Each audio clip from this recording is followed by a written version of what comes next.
the invisible thread of civilization. There exists a truth, often overlooked in the grand narratives of empires and conquests, of revolutions and renaissances. It is not written in the chronicles of kings, nor carved into monuments of marble and bronze, yet it has shaped the fate of civilizations more profoundly than any sword or crown. This truth is simple, mundane even, yet utterly transformative: cleanliness. Tonight, we embark upon a journey that spans 4,000 years and touches every corner of the inhabited world. We shall walk through the steaming bathhouses of Rome, where senators and slaves bathe side by side. We shall stand in the perfumed chambers of Versailles, where powdered wigs concealed unspeakable filth. We shall witness the moment when invisible enemies were finally seen, when humanity discovered that death itself could be washed away with soap and water. This is not merely a chronicle of soap and water, of combs and chamber pots. This is the story of how humanity came to understand itself, its vulnerability, its mortality, and ultimately its capacity for transformation. For in the history of hygiene lies the history of medicine, of urban planning, of social hierarchy, of gender roles, of technological innovation, and of the slow, often painful march toward what we might cautiously call progress. Consider, if you will, that the average person today enjoys hygienic practices that would have seemed miraculous to a medieval peasant, impossible to an ancient Egyptian, and perhaps excessive even to a Victorian gentleman. We turn a handle and clean water flows. We press soap to skin without thinking of the industrial processes that created it. We flush away waste without considering the vast infrastructure hidden beneath our streets. These simple acts, performed without thought or ceremony, represent thousands of years of accumulated knowledge, countless innovations, and the labour of millions. But our story begins not with modern convenience, but with humanity's first fumbling attempts to control the natural world's assault upon the body. We begin in the dust and heat of ancient rivers, where civilization itself was being born, and where the first humans looked upon their reflection in still water and decided, perhaps for the first time, that cleanliness was something to be pursued. The Sumerians, those ancient inhabitants of Mesopotamia, left us the first written evidence of soap making, inscribed on clay tablets nearly 5,000 years ago. They mixed water with alkali and cassia oil, creating a substance they used not for bathing, but for washing wool and cotton. Personal cleanliness would come later, a luxury born of necessity and eventually transformed into ritual, into medicine, into a marker of civilization itself. As we journey through these chronicles, we shall discover that hygiene has never been merely practical. It has always carried meaning beyond the physical. To be clean or unclean has marked the boundary between civilized and barbarian, between sacred and profane, between healthy and diseased, between acceptable and outcast. The bath has been a place of healing, of socialization, of pleasure, and of danger. Water has been both purifier and polluter. Scent has masked both corruption and enhanced beauty. We shall encounter curious paradoxes: civilizations that built aqueducts yet rarely bathed, societies that perfumed themselves elaborately while living in profound filth, eras where the rich were often more diseased than the poor due to their very attempts at refinement. We shall witness moments of extraordinary progress followed by centuries of regression, as knowledge was lost and regained, as practices rose and fell with the tides of culture and circumstance. This journey demands that we set aside our modern sensibilities, that we resist the urge to judge too harshly those who lived in conditions we would find intolerable, for they knew no better, or they knew differently, or they faced constraints we can scarcely imagine. Yet we must also acknowledge that choices were made, that some societies prioritized cleanliness while others did not, and that these choices had profound consequences for the health, happiness, and longevity of populations. The story we tell tonight is ultimately optimistic, though it winds through valleys of plague and pestilence. It is the story of humanity's gradual awakening to cause and effect, to the relationship between cleanliness and health, between sanitation and survival. It is the story of how we learned to see the invisible, to understand that death lurked not in bad air or divine punishment, but in the microscopic world that surrounded us, that lived upon us, that we could, with knowledge and effort, control. So permit your mind to drift backward through the centuries. Release the assumptions of modern life. Prepare yourself for a world where the simple act of washing hands was revolutionary, where bathing was feared, where perfume was medicine, and where the greatest cities in the world often stank beyond modern comprehension. Prepare yourself to witness humanity at its most resourceful and its most foolish, its most innovative and its most stubbornly ignorant. The chronicles begin now, in the valley between the Tigris and Euphrates rivers, where the first cities rose from the fertile mud and where humanity took its first, tentative steps toward understanding that cleanliness was not merely godliness, but survival itself. Let us begin. The river civilizations. The morning sun rises over the Indus Valley, illuminating a city unlike any the world has yet seen. Mohenjo-daro, they will call it millennia later, when archaeologists unearth its secrets from the dust of ages. But in this moment, in the third millennium before the Common Era, it is simply home to thousands of souls who have developed something remarkable, an understanding that cleanliness and civilization are intimately entwined. Walk with me through these ancient streets, paved with fired brick, arranged in a grid pattern that would not seem out of place in a modern city. Notice the houses, each connected to an elaborate drainage system. Watch as a resident pours wastewater into a channel that runs alongside the street, covered with brick slabs to contain both smell and sight. Follow these channels as they connect to larger sewers, deep enough for a person to stand within, equipped with manholes for maintenance and cleaning. This is not primitive. This is sophisticated urban planning that would not be matched in Europe for nearly 4,000 years. Every house of substantial size contains a private bathroom, a room dedicated solely to bathing, equipped with a carefully sloped floor that drains water into the city's sewage system. Some homes even feature what appear to be seated toilets, an innovation that will be forgotten and reinvented countless times in human history. The wealthier citizens bathe daily, pouring water over themselves from copper vessels, using a paste made from grain flour and herbs to clean their skin. The Indus Valley people understand something profound, that water can carry away impurity, that properly managed waste prevents disease, that regular bathing promotes health. They have built this understanding into the very architecture of their civilization, into the foundations of their cities, into the daily rhythms of their lives. Yet they are not alone in this understanding. Travel now with me westward, across arid plains to the banks of the Nile, where another great civilization has awakened.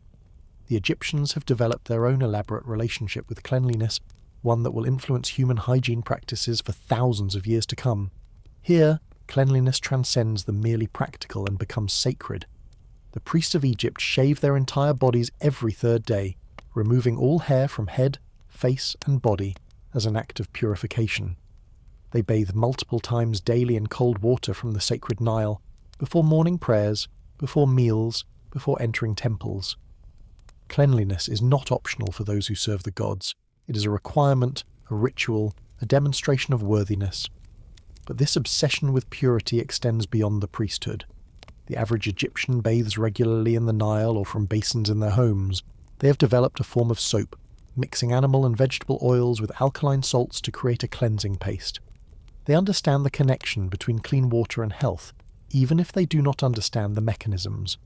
Their physicians prescribe bathing as treatment for various ailments, mixing healing herbs into bath water, creating the first recorded examples of balneotherapy. The Egyptians have also pioneered cosmetic hygiene, creating kohl to line their eyes, which incidentally contains antimicrobial properties that help prevent eye infections in the dusty environment. They use natron, a naturally occurring mixture of sodium carbonate and sodium bicarbonate, as both a cleaning agent and a deodorant. They chew aromatic herbs to freshen breath and apply scented oils to their skin, partly for fragrance but also to protect against the harsh desert sun. Their homes, at least among the wealthy, often contain private bathing rooms where servants pour water over their masters, who stand upon limestone slabs while being cleansed. The poor bathe in the river or in public facilities, but they bathe nonetheless. The climate demands it, but culture reinforces it. In death, as in life, the Egyptians maintain their focus on cleanliness. The elaborate process of mummification is, at its core, an extreme act of hygiene, a way of preserving the body for eternity by removing all internal organs that might decay, by desiccating the flesh with natron, by wrapping the remains in linen soaked in oils and resins. Death itself must be made clean. Yet for all their sophistication regarding personal cleanliness, the Egyptians have not solved the problem of waste management with the same ingenuity as their Indus Valley contemporaries. Their cities lack comprehensive sewage systems. Chamber pots are emptied into the streets or into designated waste pits. The Nile, their source of life and cleanliness, also receives their waste, though the current is strong enough to carry it away, at least most of the time. Move now to Mesopotamia, the land between the rivers, where the Sumerians, Akkadians and Babylonians have also developed complex relationships with cleanliness. Here we find the earliest written recipes for soap, inscribed on clay tablets that survive to this day. The Babylonians mix fats and ashes, creating a cleansing agent they use primarily for washing wool and cotton, though some evidence suggests ritual bathing as well. The Babylonian legal code of Hammurabi makes mention of bathhouses, suggesting that public bathing facilities exist, though the archaeological evidence remains fragmentary. What is clear is that cleanliness holds social significance. The Babylonian medical text prescribe bathing for various ailments, particularly skin diseases, and recommend that physicians themselves maintain high standards of personal cleanliness. Yet here too, we find the paradox of ancient hygiene. Personal cleanliness coexists with inadequate sanitation. The great cities of Mesopotamia often suffer from contaminated water supplies. Waste management remains primitive compared to personal bathing practices. Disease remains common, even among the clean. This pattern repeats throughout the ancient world. The Minoans of Crete build elaborate palaces with sophisticated plumbing, including flushing toilets and bathrooms with drainage systems. The Mycenaean Greeks who follow them maintain these practices to some degree. Yet comprehensive urban sanitation remains elusive. Why this disconnect? Why do civilizations that understand personal cleanliness fail to apply the same principles to civic design? The answer lies partly in scale. Managing waste from a single household is relatively simple. Managing waste from thousands of households requires not just understanding, but organization, infrastructure, and sustained effort. It requires centralized authority willing to invest in projects whose benefits are not immediately visible, whose success is measured in diseases that do not occur rather than in monuments that do. It also reflects a fundamental misunderstanding about the nature of disease. These ancient peoples, for all their sophistication, do not understand contagion as we do. They bath because it feels good, because it is ritually important, because they observe that the clean seem healthier than the filthy. But they do not understand that disease can spread through contaminated water, that invisible organisms live in waste, that the cesspit and the well should be separated. Thus we find cities like Babylon, where people bathe regularly yet die from waterborne diseases at alarming rates. We find Egyptian priests who maintain elaborate purity rituals, yet cannot prevent the plagues that periodically devastate their population. We find the Indus Valley civilization, most advanced in its sanitation, nonetheless collapsing around 1700 BCE, perhaps due in part to disease and environmental degradation. As this first era of hygiene consciousness draws to a close, we witness the slow transformation of cleanliness from practical necessity to cultural practice to religious obligation. The seeds are planted for traditions that will endure for millennia: the ritual bath, the purification ceremony, the association between cleanliness and godliness. These ancient civilizations have begun humanity's long, incomplete journey toward understanding that health and hygiene are inseparably linked. Yet they have also demonstrated the limits of intuition without science, of practice without theory. They know that bathing promotes health, but they do not know why. They build elaborate systems to carry water in and waste out, but they do not understand what makes water safe or dangerous. They are, in this sense, children playing with tools whose true purpose they cannot quite grasp. The sun sets on these river civilizations, casting long shadows across their ziggurats and pyramids, their bathhouses and drainage systems. The next era will bring new understanding, but also new misconceptions, as humanity continues its fumbling search for cleanliness in a world that seems determined to remain dirty. Classical Greece and the philosophy of the bath.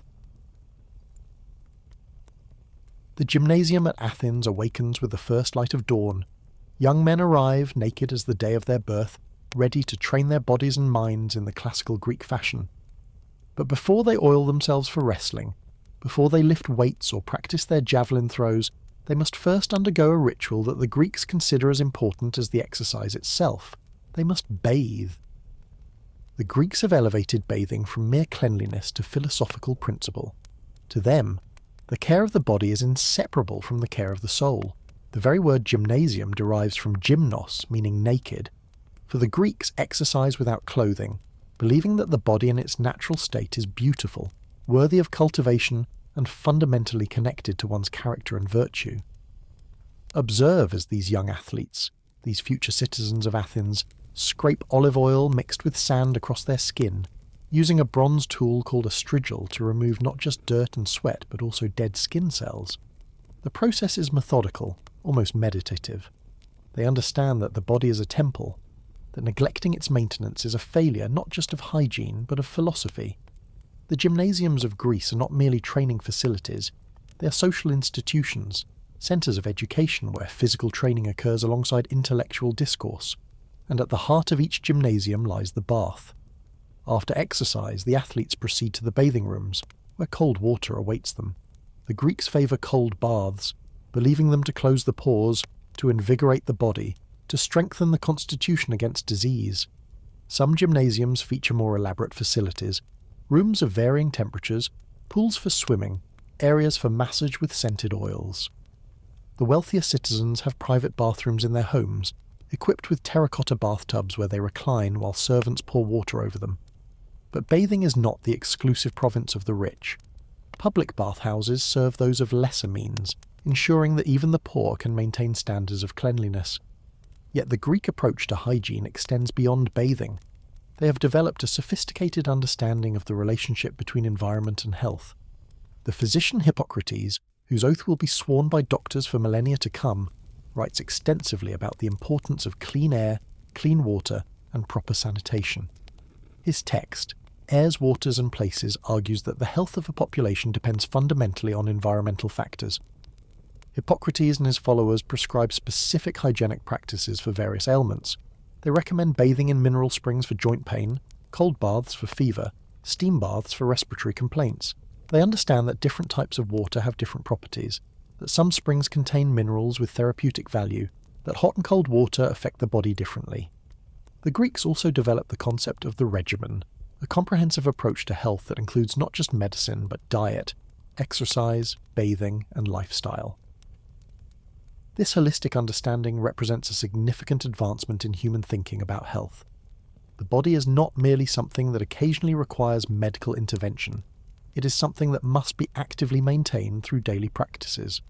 In the polis, the city-states that define Greek civilization, urban planning reflects these hygienic concerns. Cities are built with drainage systems to carry away rainwater. Public fountains provide clean water drawn from protected springs, or brought by aqueduct from distant sources. Public latrines, often elaborate structures with multiple seats, offer facilities for those without private toilets.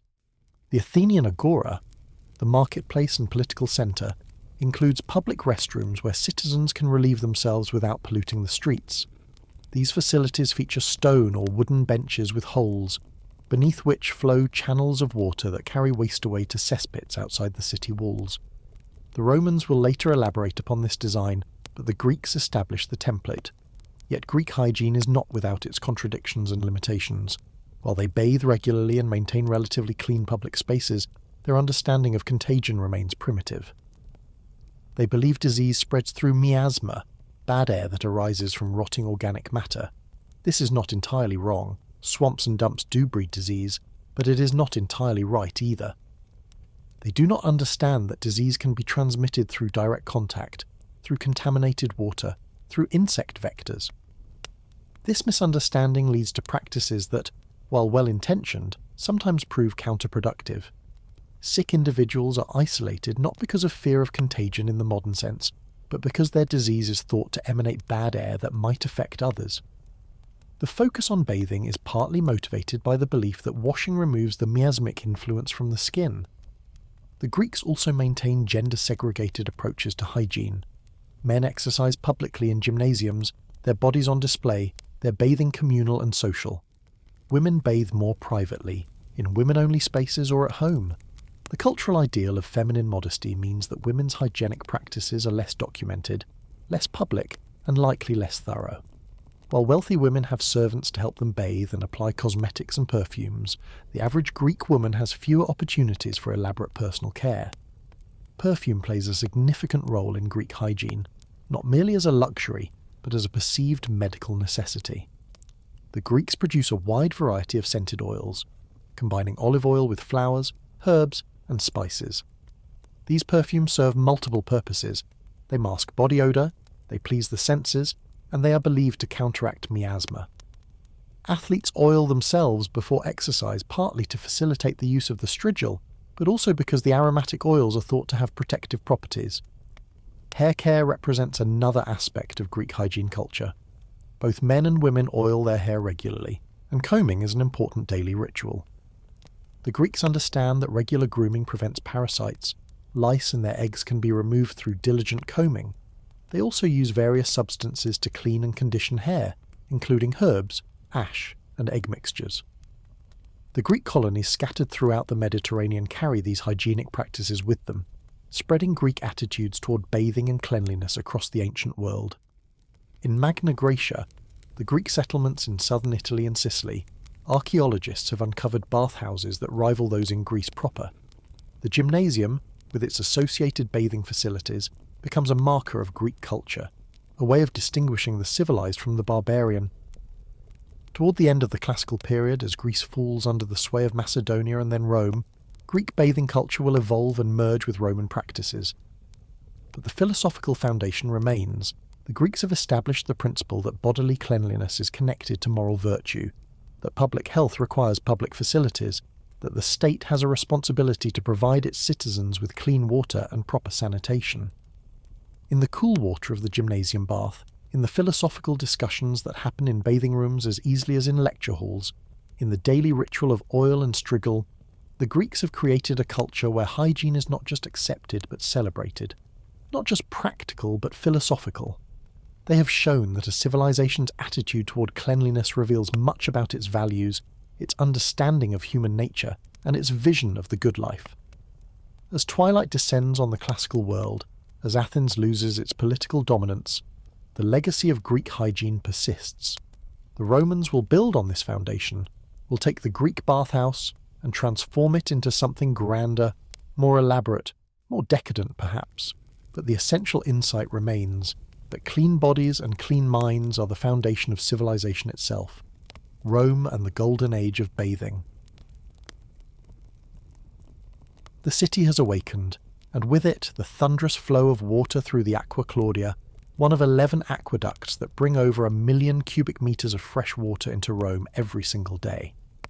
The year is 100 CE, and Rome has transformed the Greek appreciation for bathing into something unprecedented in human history.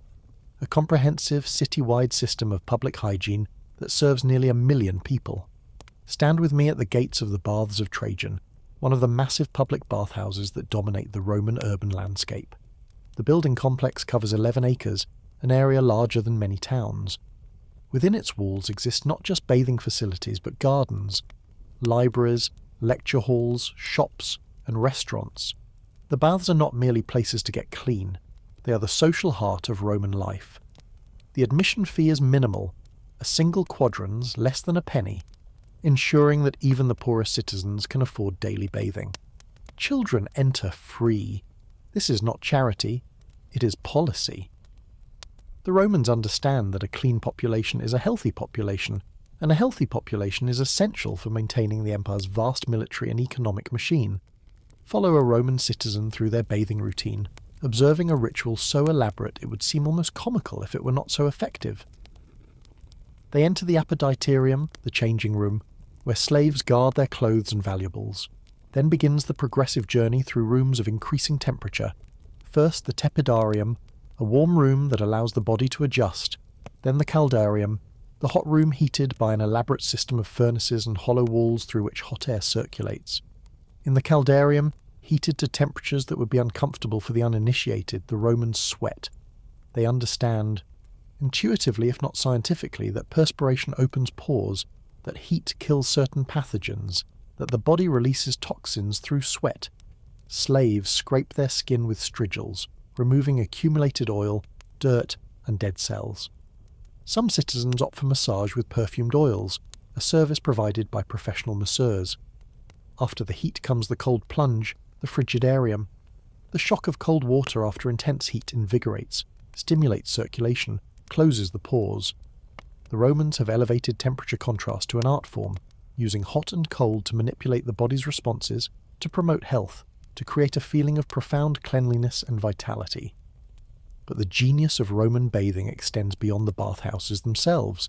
Follow the water backward, from the baths to the aqueducts that feed them. The Romans have accomplished an engineering feat that will not be matched for over 1,000 years. They have built structures that carry fresh water across valleys and mountains, maintaining a consistent gradient that allows water to flow solely by gravity across distances of tens of miles. The Aqua Marcia travels over 56 miles to reach Rome, much of it underground to protect the water from contamination and to maintain its coolness. Other aqueducts span valleys on massive arcades of stone, monuments to Roman engineering that still stand today, long after the empire has fallen. The total capacity of these aqueducts exceeds that of most modern cities, providing over 300 gallons per person per day, more than many cities provide in the 21st century. This water serves multiple purposes. Yes, it fills the bathhouses, but it also supplies public fountains where citizens can draw drinking water, where women can wash clothes, where anyone can access clean water without charge. It fills the nymphaeum, ornamental fountains that cool the air and please the eye. It supplies the city's many public latrines. Ah, the Roman latrines. These two represent a pinnacle of sanitary engineering. The largest of these facilities can accommodate 100 people simultaneously, sitting side by side on marble benches with holes, beneath which flows a constant stream of water that carries waste away through an elaborate sewer system. At their feet runs another channel of water where they clean the tursorium, the sponge on a stick that serves as toilet paper. These latrines are social spaces. Romans conduct business while relieving themselves, gossip while seated side by side, make appointments, discuss politics. Privacy is not expected or desired. The shared experience of bodily necessity becomes another opportunity for social bonding. All this waste, along with rainwater and runoff from the streets, flows into the Cloaca Maxima, the great sewer that has served Rome since the time of the kings. This massive tunnel, large enough to navigate by boat, carries waste out of the city and into the Tiber River. While this does pollute the river, the Romans have wisely placed their aqueduct intakes far upstream, ensuring that their drinking water remains uncontaminated by their sewage. The Roman military carries these hygienic practices throughout the empire. Every Roman fort includes bathhouses, latrines, and water supply systems. Soldiers are required to maintain standards of cleanliness that exceed those of most modern armies until the 20th century. The Romans understand that disease kills more soldiers than combat, that an army that doesn't bathe becomes an army weakened by illness and infection. Roman physicians build upon Greek medical knowledge, adding their own observations and innovations.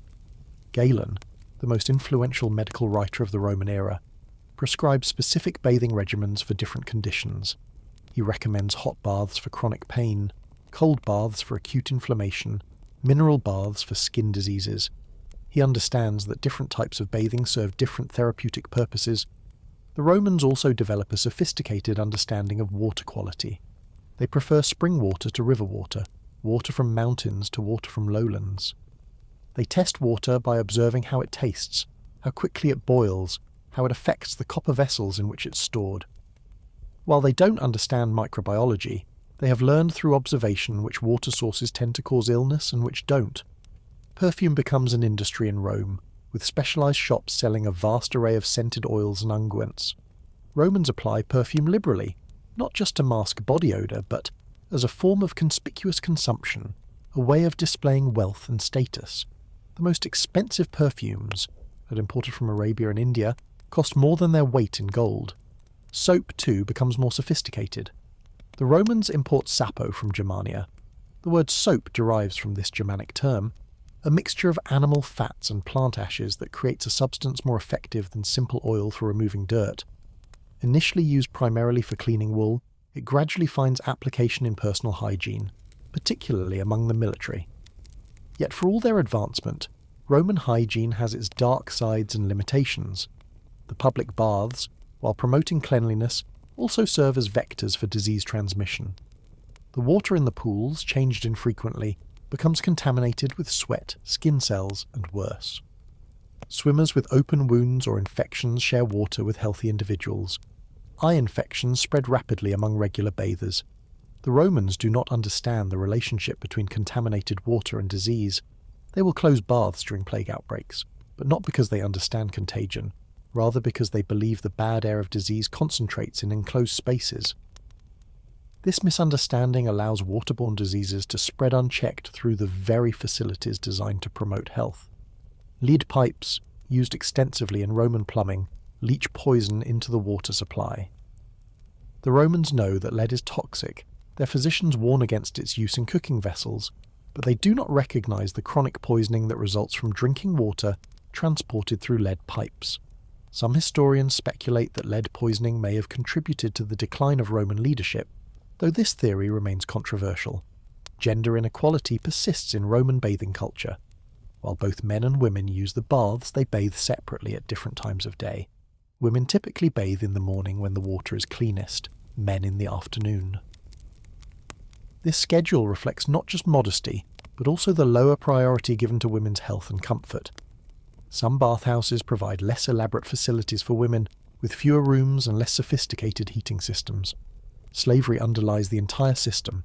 The bathhouses depend on slave labour, slaves who stoke the furnaces, who scrape the bather's skin, who clean the facilities, who maintain the aqueducts. The aqueducts themselves are often built by slave labour, sometimes by prisoners of war who die by the thousands during construction. The gleaming marble and flowing water rest upon a foundation of human suffering. As the Western Roman Empire enters its long decline, the maintenance of this elaborate infrastructure becomes increasingly difficult. Aqueducts fall into disrepair. Barbarian invasions disrupt the supply lines that bring fuel for the bathhouse furnaces. The elaborate water system requires constant maintenance, constant repair, constant attention, and this becomes harder to provide as the empire weakens. By the early 5th century, as Rome itself comes under siege, some aqueducts are deliberately cut by besieging armies who understand that controlling water supply means controlling the city. The great bathhouses begin to close, unable to operate without reliable water. The sewer system, neglected, begins to fail. Yet even as Rome falls, the legacy of Roman hygiene persists. In the Eastern Roman Empire, the Byzantine civilization will maintain and develop these practices for another 1,000 years. The Islamic world will adopt and adapt Roman bathing culture, creating the hammam. Even in the collapsed West, the memory of Roman bathing will endure, a ghost of civilization past, a reminder of what was once achieved and might be achieved again. The sun sets on the baths of Caracalla, casting long shadows across the empty pools. The water has stopped flowing, the fires have gone out, an era of unprecedented public hygiene draws to a close, and darkness descends upon the Western world. It will be many centuries before humanity again achieves the level of cleanliness that Rome, at its height, provided even to its poorest citizens. The Islamic Golden Age and the hammam. The call to prayer echoes across the rooftops of Damascus, and with it comes a reminder of one of Islam's fundamental requirements: cleanliness. The year is 950 CE, and while Christian Europe bathes rarely if at all, the Islamic world has not only preserved but enhanced the hygienic traditions of Rome and Byzantium. The Prophet Muhammad stated, "Cleanliness is half of faith," and this principle has been woven into the very fabric of Islamic civilization. Before each of the 5 daily prayers, Muslims must perform wudu, a ritual washing of the hands, mouth, nostrils, face, arms, head and feet. For those in a state of major impurity, after sexual activity, menstruation or childbirth, a full body wash called ghusl is required. This religious mandate for cleanliness has profound practical effects. Every mosque includes facilities for ablution, typically featuring running water and drainage systems. In cities across the Islamic world, from Cordoba to Baghdad, from Cairo to Samarkand, public fountains provide clean water for ritual purification. The requirement to wash 5 times daily means that even the poorest Muslim maintains a level of personal hygiene that would be considered exceptional in medieval Europe. but Islamic hygiene extends far beyond ritual washing. The hammam, the public bathhouse, stands as a central institution in every city and town of significant size. Walk with me through the streets of Baghdad, once the greatest city in the world, where more than 1,000 hammams serve a population that may have exceeded 1 million souls. The hammam owes its architectural design to the Roman thermae, but its cultural context is distinctly Islamic. Men and women bathe separately, either in different sections of the same hammam or at different times of day. The hammam serves as a social centre, particularly for women who may have few other opportunities to gather outside the home in many Islamic societies. Enter the hammam and observe the ritual. The bather first removes their clothes in a cooling room, then proceeds through progressively warmer spaces, the warm room, the hot room, and finally the steam room. Unlike the Roman baths with their cold plunges, the hammam emphasizes heat and steam, which the Islamic physicians believe helps the body expel impurities through perspiration. In the hot room, attendants scrub bathers with kessa, rough mitts made of silk, camel hair, or goat hair, removing dead skin in a process more thorough than the Roman striggle. The bathers are then lathered with olive oil soap. The Islamic world has perfected soap making, creating hard bars of soap that can be stored and transported, a significant improvement over the soft soap of earlier eras. The Islamic invention of hard soap represents a genuine advance in hygiene technology. By mixing olive oil with alkali, alkali derived from plant ash, Muslim chemists create a solid, stable product that cleanses effectively without the harsh lye content of traditional soap. The city of Aleppo becomes famous for its laurel oil soap, a product so fine it will be exported throughout the Mediterranean world for centuries. Hair washing receives special attention in the hammam. Both men and women use ghusl, a natural clay found in Morocco, to cleanse their hair. They also apply various conditioning treatments, oils, eggs, and henna. The elaborate hair care rituals of the hammam can take hours, representing a significant investment of time in personal grooming. The hammam is not merely for bathing. It serves multiple social functions. It is where business is conducted, where marriages are arranged, where news is shared. For women especially, the hammam provides a rare space of relative freedom, where they can socialise away from male oversight, where older women can evaluate potential brides for their sons, where beauty rituals and practical advice pass from generation to generation. Islamic physicians have developed sophisticated understandings of hygiene and health. Building on Greek and Roman medical knowledge, they add their own observations and innovations. Al-Razi, perhaps the greatest physician of the medieval Islamic world, writes extensively about hygiene, emphasizing the importance of clean air, clean water, and regular bathing. He recommends specific hygienic practices for preventing disease, for caring for the sick, and for maintaining health. Ibn Sina, known in the West as Avicenna, includes detailed hygiene recommendations in his Canon of Medicine, a text that will remain the standard medical textbook in both Islamic and European universities for centuries. He prescribes bathing for various ailments, discusses the proper temperature and duration of baths, and explains how different types of water affect the body differently. Islamic cities feature sophisticated water supply and waste management systems. Drawing on Roman engineering principles but adapting them to local conditions, Muslim engineers build qanat systems that bring fresh water from distant mountains through underground channels, protecting the water from evaporation and contamination. These systems, some of them stretching for miles, make agriculture and urban life possible in arid regions. Public fountains, often elaborately decorated with tiles and calligraphy, provide free access to clean drinking water. Many of these fountains are endowed as waqf, charitable trusts that ensure their perpetual maintenance. The wealthy consider it a religious duty to provide clean water for public use, and many prominent citizens fund the construction and upkeep of fountains, wells, and aqueducts. Waste management, while less sophisticated than water supply, still surpasses waste management, while less sophisticated than water supply, still surpasses that of contemporary Christian Europe. Many Islamic cities employ night soil collectors who remove human waste from cesspits for use as fertilizer in agricultural fields surrounding the cities. While this practice carries risks of disease transmission, it at least prevents the accumulation of waste in streets and homes. The Islamic emphasis on personal cleanliness extends to specific practices mandated by religious law. The use of water for anal cleansing after defecation, rather than dry materials, significantly improves hygiene and reduces the risk of certain infections. This practice, considered essential in Islamic culture, will seem strange and even excessive to Europeans who encounter it during the Crusades. Dental hygiene receives particular attention in Islamic culture. The Prophet recommended the use of miswak, a teeth-cleaning twig from the Salvadora persica tree, which contains natural antiseptics and fluorides. Regular use of miswak becomes a sunnah, a recommended practice, and most Muslims clean their teeth multiple times daily, particularly before prayers. This attention to oral hygiene results in significantly better dental health compared to medieval Europeans, who rarely if ever clean their teeth. The Islamic medical tradition also emphasizes preventive hygiene for healthcare workers. Physicians are expected to maintain high standards of personal cleanliness, to wash their hands before examining patients, to ensure that their instruments and facilities are clean.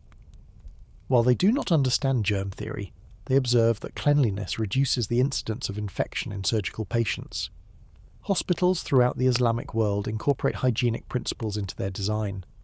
The Bimaristan, the Islamic hospital, features running water, separate wards for different types of illness, and facilities for washing both patients and linens. The Mansouri Hospital in Cairo, completed in 1284, can accommodate 8,000 patients and includes elaborate bathing facilities, separate wards for men and women, and a sophisticated water supply system.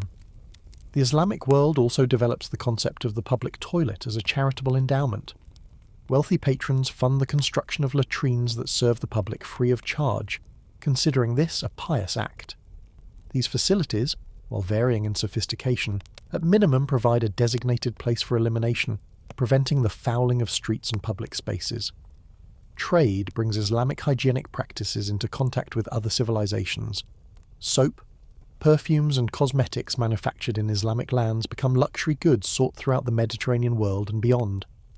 The Crusaders, arriving in the Levant, encounter a level of personal cleanliness and urban sanitation that staggers them.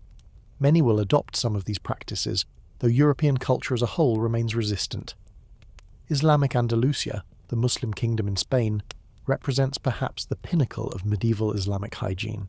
The city of Córdoba in the 10th century boasts 700 mosques, each with its facilities for ablution, 300 public baths, and an elaborate system of aqueducts and sewers that rival those of ancient Rome. The streets are paved and lighted at night. Running water is available throughout the city. At a time when London and Paris are muddy, disease-ridden settlements where waste accumulates in the streets, Córdoba shines as a jewel of civilization. The palace complex of Madinat al-Zahra, outside Córdoba, features bathhouses of extraordinary luxury, with hot and cold running water, steam rooms lined with marble, and gardens cooled by fountains. The caliph's personal bathhouse includes pools filled with mercury that reflect lamplight to create a shimmering effect. Such extravagance would not be seen again in Europe for many centuries, yet even Islamic civilization has its hygienic limitations. The hammam, for all its benefits, can spread certain diseases, particularly eye infections and skin conditions. The shared water in pools becomes contaminated. The warm, moist environment provides ideal conditions for fungal growth. The very practices that promote cleanliness can, paradoxically, also facilitate disease transmission. The use of human waste as fertilizer, while solving one sanitation problem, creates another. Parasitic infections remain common throughout the Islamic world, transmitted through contaminated vegetables or through direct contact with contaminated soil. The close proximity of livestock to human habitation in many Islamic cities also contributes to disease transmission. Class and gender disparities persist. While the poor can access public baths at minimal cost, the quality of facilities varies enormously. The wealthy build private bathhouses in their homes, elaborate structures with multiple rooms and sophisticated heating systems. Women, though they have access to hammams, often have restricted bathing hours and may use facilities that are less well maintained than those reserved for men. As the Islamic Golden Age wanes, as the Mongol invasions devastate the great cities of the East, as political fragmentation weakens central authority, the maintenance of public hygiene infrastructure becomes more difficult. Some cities see their water systems fall into disrepair, their bathhouses close, their standards of cleanliness decline. Yet even in decline, Islamic hygiene practices remain far superior to those of medieval Christian Europe. The legacy of Islamic hygiene persists to the present day. The hammam remains a living institution in many parts of the Muslim world. The religious requirement for ritual cleanliness continues to shape daily practices. The soap-making techniques developed in medieval Islam still inform modern manufacturing. The medical texts that emphasized hygiene continue to be studied. As night falls over the great hammam of Damascus, as the last bathers emerge cleansed and refreshed into the cool evening air, we witness a civilization that has elevated hygiene to an art form, that has made cleanliness not just a practical necessity, but a religious obligation, that has demonstrated that even in difficult conditions, even in arid climates, even in the absence of modern technology, a society can maintain high standards of public and private cleanliness. The contrast with what is happening simultaneously in Christian Europe could not be more stark. Medieval Europe and the Great Unwashing. The monastery bell tolls in the pre-dawn darkness, calling the monks to prayers. The year is 1250, and we find ourselves in a Benedictine monastery in France, one of the cleanest places in medieval Europe, which is to say, by the standards of Rome or Baghdad, shockingly filthy. The monks rise from their straw pallets, which harbour fleas, lice and bedbugs, in quantities that would horrify their Roman predecessors. They dress in their woolen robes, which have not been washed in months, perhaps years. They proceed to the chapel for matins, and the smell in the enclosed space is overwhelming, a miasma of unwashed bodies, rotting teeth, and wool that has absorbed years of sweat and grime. Yet these monks are, relatively speaking, bracious and clean. They wash their hands before meals, as the rule of St. Benedict requires. They bathe 4 times per year, at Easter, Pentecost, All Saints and Christmas, making them among the most frequently bathed people in Europe. The average peasant might bathe once a year, if that. The nobility often go years between full baths. How did we arrive at this state? How did civilization regress so profoundly that practices the Romans considered basic necessities have become rare luxuries?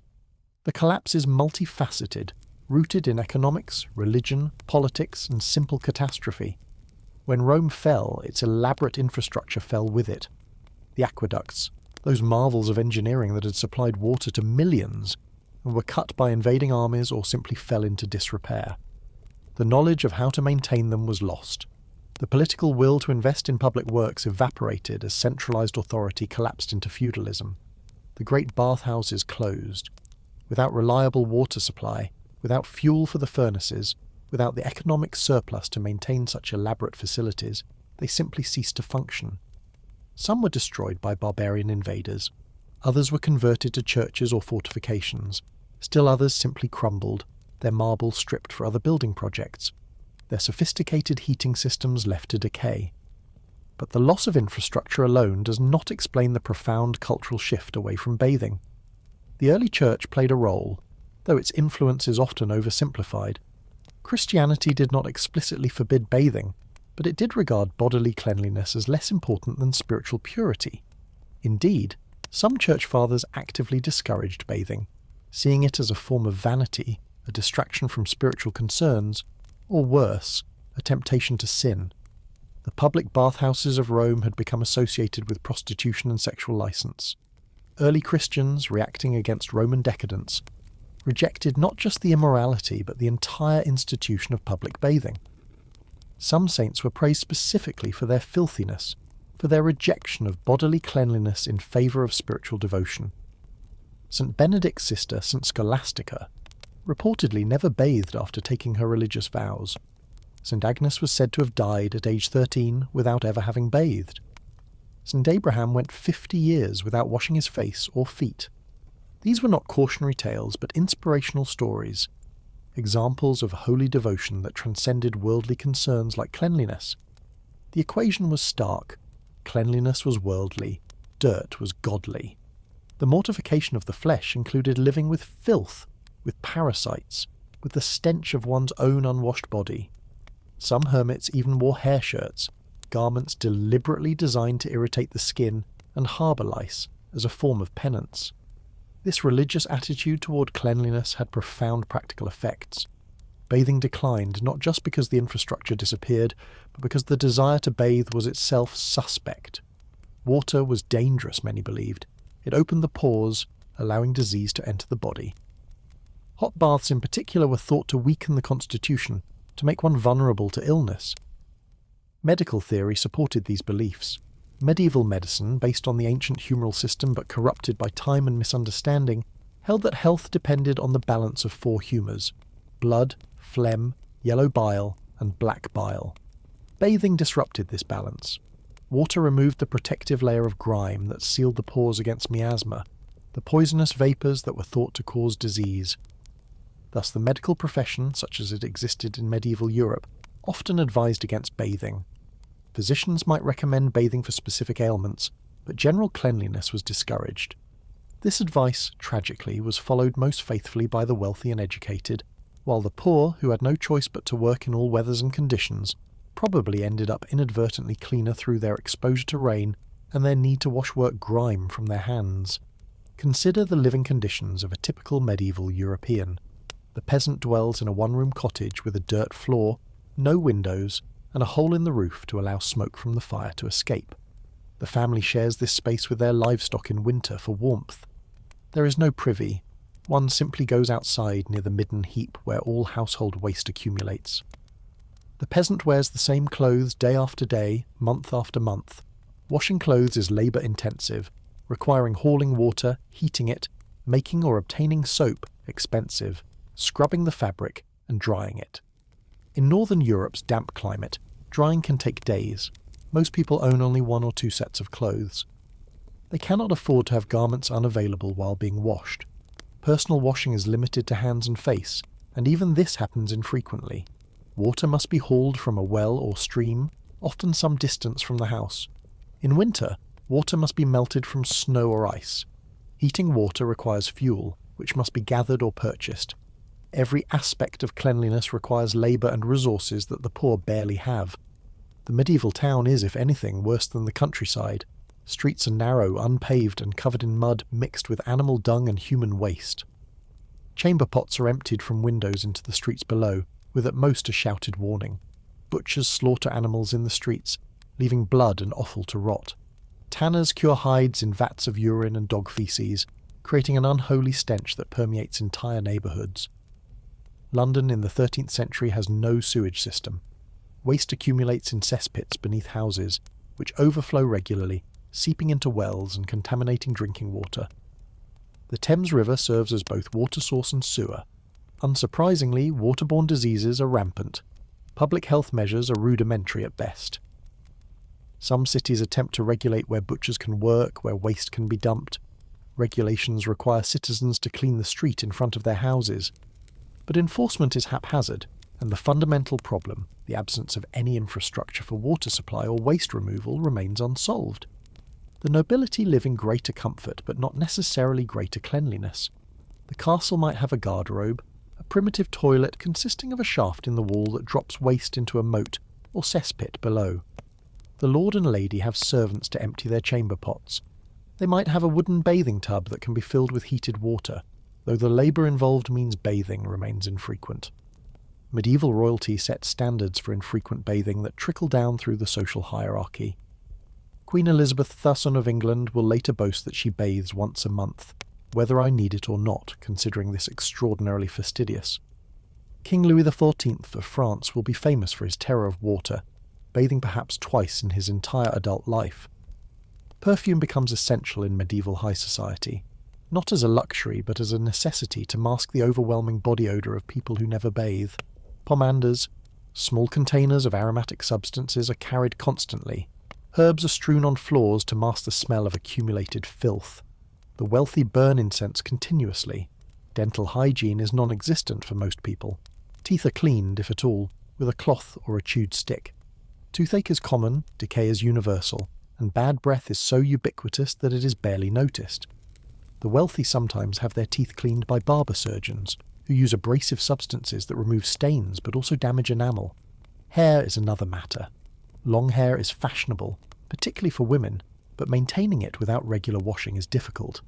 Lice are universal across all social classes. Combing to remove lice in their eggs is a regular activity, a form of grooming that substitutes for actual cleaning. Some noble women employ servants whose sole job is to search for and remove lice from their mistress's hair. Bedding harbours extraordinary quantities of parasites. Bed bugs, fleas and lice live in straw mattresses and woolen blankets. people wake covered in bites. Some try to combat the pests with herbs or by periodically replacing straw in mattresses, but the parasites remain a constant companion of medieval life. Yet there are exceptions to this general filthiness, moments of light in the darkness. Some public bathhouses survive or are newly built, particularly in larger cities. These establishments serve a dual function. They provide bathing facilities, but they also often serve as brothels, which reinforces the Church's condemnation of bathing as associated with sin. Medieval people do wash, just not often, and not thoroughly. They wash hands before meals. They wash faces in the morning. Wounds are cleaned with water or wine. Women wash more frequently during menstruation. New mothers undergo a ritual cleansing after childbirth, but full-body bathing remains rare. The Black Death, arriving in 1347, seems to confirm medieval suspicions about bathing. The plague spreads rapidly through the public bathhouses that still exist, as sick and healthy mingle in close quarters. Cities close the bathhouses. Physicians warn that bathing opens the pores to plague. The few remaining public bathing facilities are shut down, often permanently. Ironically, had medieval Europeans understood that the plague was spread by fleas living on rats, and that cleanliness, particularly of clothes and bedding, could reduce flea populations, they might have reached different conclusions.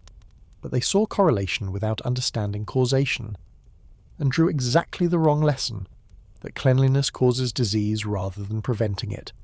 The plague kills between 1/3 and 1/2 of Europe's population.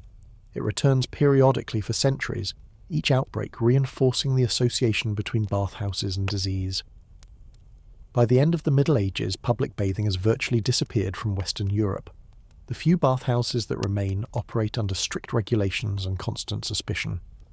As the medieval period draws to a close, as the Renaissance begins to dawn in Italy, Europe stands at a hygienic nadir. The knowledge of the ancients has been lost or rejected, the infrastructure has crumbled, the cultural values have shifted towards seeing dirt as holy and cleanliness as suspect. It will take centuries to recover what Rome achieved and maintained for nearly 1,000 years. The monastery bell tolls again, calling the monks to their next round of prayers. They shuffle through corridors that reek of unwashed bodies, past walls stained with soot and damp. They pray for the salvation of their souls while their bodies host populations of parasites that would have appalled their Roman predecessors. They believe themselves civilized, righteous, saved.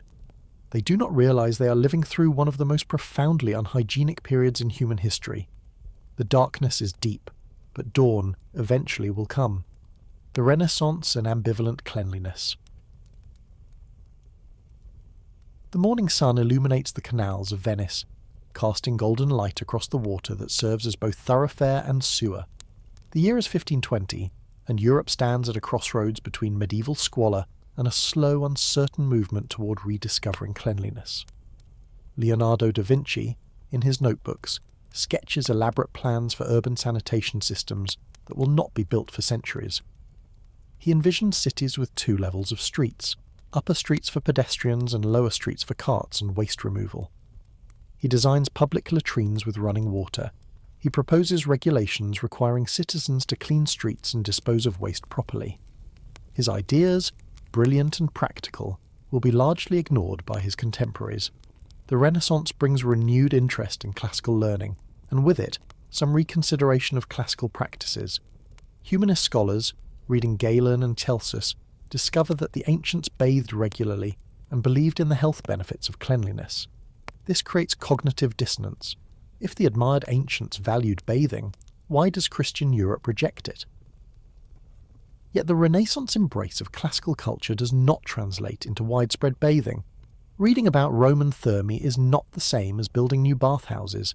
The infrastructure remains absent, the religious suspicions persist, and new concerns about bathing arise. Syphilis, the Great Pox, arrives in Europe around 1494, probably brought back from the Americas by Columbus's crew. The disease spreads rapidly, terrifying a population that has no understanding of sexually transmitted infections. The public bathhouses, already associated with prostitution and moral laxity, become implicated in the spread of syphilis. Cities close them down.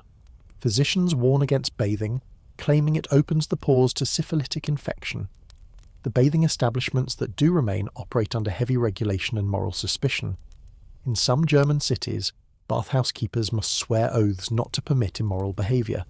Inspectors make regular visits. Men and women must bathe separately. Yet despite these regulations, or perhaps because of them, the bathhouse culture continues to decline. By mid-century, most European cities have closed their public baths entirely. Instead of bathing, Renaissance Europeans develop elaborate dry cleaning practices. Clothes are brushed, aired, and perfumed. Linens are changed regularly, for those who can afford multiple sets. The wealthy begin wearing white linen undergarments next to the skin, which absorbs sweat and body oils. These linens are changed daily or every few days and washed regularly. The visible cleanliness of white linen becomes a status symbol. This marks an important conceptual shift. Cleanliness becomes associated not with bathing the body but with wearing clean clothes. The body itself remains unwashed, sometimes for years, but as long as the visible outer garments are clean and the person smells acceptable, through liberal use of perfume, they are considered adequately clean. Medical theory evolves to support this practice. Physicians argue that the layer of dirt and oil on the skin acts as a protective barrier against disease. Washing removes this barrier, leaving one vulnerable. Instead of bathing, one should simply change the linen that absorbs the body's effluvia. This theory, while incorrect, at least promotes some hygienic practice, regular linen changes, even as it discourages another, bathing. Venice, the great trading city, developed somewhat better hygienic practices than most of Europe, influenced by contact with the Islamic world and Byzantine Empire. Venetian merchants, travelling to Constantinople and beyond, encounter hammams and other bathing establishments. Some adopt bathing practices upon their return, building private bathhouses in their palaces. Venice also demonstrates advanced understanding of quarantine. During plague outbreaks, ships arriving from infected ports must wait 40 days before unloading. The origin of the word quarantine from the Italian quaranta, 40. The city establishes pest houses where the sick are isolated. While they don't understand contagion properly, they observe that isolation limits disease spread. Florence, under Medici rule, sees the construction of some new bathing facilities, though nothing approaching Roman scale. The bagno in Florence offers both medicinal bathing, in mineral springs, and social bathing. But attendance is limited to the wealthy, and even they bathe infrequently by classical standards. The printing press, invented in mid-15th century, begins to disseminate knowledge more widely, including medical texts that discuss hygiene. However, these texts often contradict each other. Some promote bathing, others warn against it. The average person, illiterate anyway, continues following traditional practices passed down through generations. Regional variations in hygiene become pronounced. In Spain, centuries of Islamic rule have left a legacy of relatively advanced hygienic practices. Many Spanish cities retain public bathhouses longer than their northern European counterparts. The Spanish aristocracy bathes more frequently than English or French nobles. But the Spanish Inquisition views these practices with suspicion, associating frequent bathing with secret adherence to Islamic or Jewish customs. Conversos, Jews who converted to Christianity, are sometimes accused of heresy partly on evidence that they bathe regularly. In England, Henry VIII closes the remaining stews, bathhouses, of Southwark in 1546, ostensibly to combat syphilis, but also to assert royal authority over a morally suspect institution. From this point forward, public bathing essentially ceases in England until the 18th century. Queen Elizabeth I, ascending to the throne in 1558, will exemplify Renaissance attitudes toward cleanliness. She bathes monthly, which her contemporaries consider excessive. She insists on clean linen daily. She employs servants whose sole job is to maintain her wardrobe and manage her linen. She perfumes herself heavily. By Renaissance standards, she is fastidiously clean. By Roman or Islamic standards, she is filthy. Dental hygiene remains abysmal. The wealthy now have access to sugar, imported from the Americas and the East Indies, which accelerates tooth decay. They clean their teeth with clothes dipped in water or wine, but this does little good. Tooth extraction is the only treatment for decay, performed by barber surgeons without anaesthetic. Many people lose most of their teeth by middle age. The fork, introduced to Italy from the Byzantine Empire, slowly begins to spread to other European countries, though it's considered a feat by many. Most people still eat with their hands, which they wash before meals but not always effectively. Shared bowls and cups remain common. table manners evolve, but hygiene lags behind. Streets remain filthy despite some attempts at regulation. Paris requires citizens to clean the street in front of their houses, but enforcement is sporadic. Waste continues to be thrown from windows. Animals wander freely, adding their excrement to the muck. The stench is overwhelming, particularly in summer. Some cities begin to employ street cleaners and waste collectors, but the scale of the problem vastly exceeds these modest efforts. Rome, ironically, having fallen from its ancient hygienic heights, now wallows in filth despite being the centre of Christendom. Visitors from abroad are shocked by the conditions in the Eternal City. The wealthy begin to isolate themselves from urban squalor. They build country estates where the air is cleaner, where they can escape the pestilential cities in summer. This pattern of seasonal migration becomes entrenched in European aristocratic culture. The city is for business and politics. The country is for health and pleasure. As the century closes, Europe remains caught between admiration for classical learning and rejection of classical practices, between new ideas about cleanliness and old fears about bathing, between modest improvements in some areas and continued deterioration in others. The Renaissance has brought cultural flowering but not hygienic progress. The question remains unanswered. Will Europe's rediscovery of classical learning eventually extend to rediscovering classical hygiene? Or will fear, superstition, and infrastructural collapse continue to keep European civilization wallowing in filth? The answer will not come quickly, but change, when it finally arrives, will be revolutionary. The early modern period and the fear of water. The Palace of Versailles gleams in the morning light, the most magnificent residence in Europe, home to the most powerful king in Christendom. It is 1685, and Louis XIV, the Sun King, reigns at the height of his power. Yet behind the gilded facade, beneath the powdered wigs and silk garments, lurks a level of filth that would shock the modern observer and would have appalled the ancient Roman. The palace has no bathrooms in the modern sense. Courtiers relieve themselves in corners of hallways, behind curtains, in stairwells. The smell of urine permeates the palace despite perfume burned constantly in braziers. Chamber pots are used and emptied from windows into the gardens below. The grounds of Versailles, as beautiful as they appear from a distance, reek of human waste. Louis XIV himself embodies the paradoxes of early modern hygiene. He changes his linen shirt daily, sometimes several times a day. He dresses in the finest clothes. He wears perfume worth more than a peasant's annual income. Yet he bathes perhaps twice in his entire adult life. He has a terror of water, believing that bathing will make him vulnerable to disease. This is not mere personal eccentricity, but represents the dominant medical opinion of the era. Physicians across Europe warn against bathing. Water, they insist, opens the pores, allowing corrupt air and disease to enter the body. Hot water is particularly dangerous, weakening the vital spirits. The skin should be kept sealed with its natural oils and accumulated dirt, which form a protective barrier. Instead of bathing, the wealthy practice elaborate dry cleaning rituals.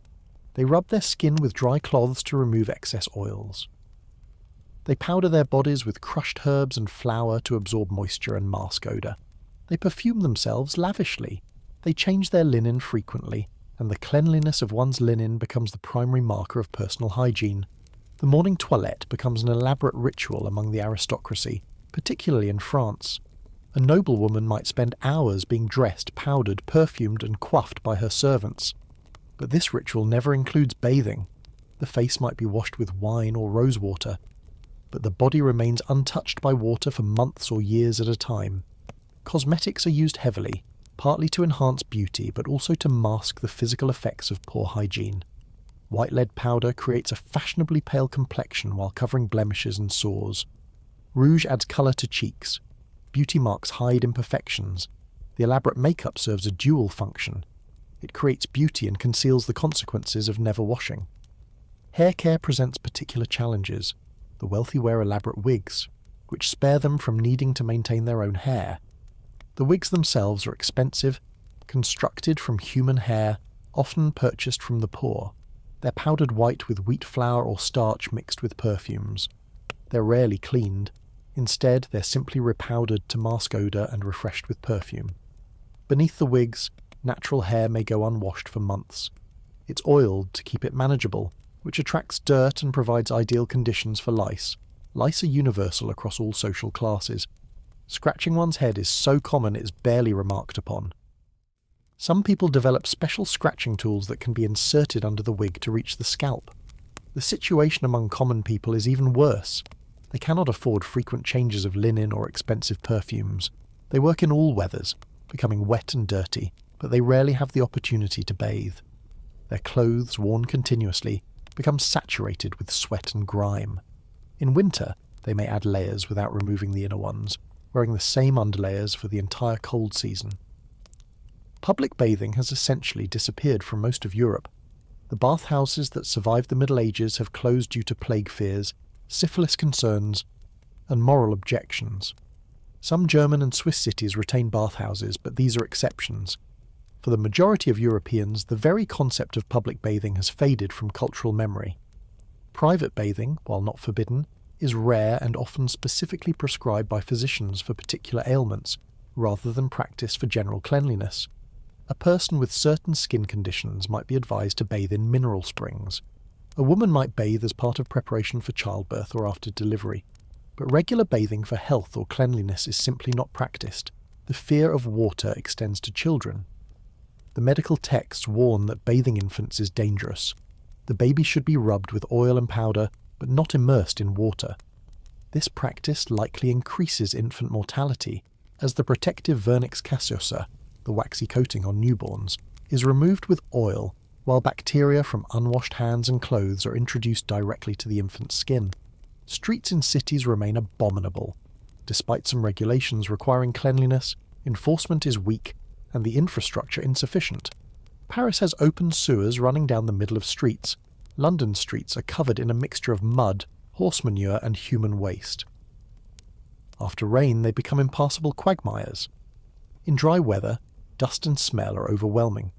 Some cities begin to pave streets, which helps with drainage and cleanliness, but this is a slow process. Rome doesn't pave all its major streets until the 17th century. Many smaller cities and towns won't have paved streets until the 18th or 19th centuries. Water supply remains inadequate in most cities. Wells are often contaminated by nearby cesspits.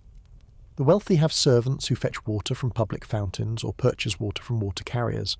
The poor make do with whatever water they can access, regardless of quality. England under the Tudors and Stuarts makes modest efforts at urban sanitation. Regulations require citizens to maintain the streets in front of their homes. Waste collectors are employed in some cities, but the scale of the problem far exceeds these efforts. London's population grows rapidly, and the infrastructure cannot keep pace. The Great Plague of London in 1665 kills perhaps a quarter of the city's population.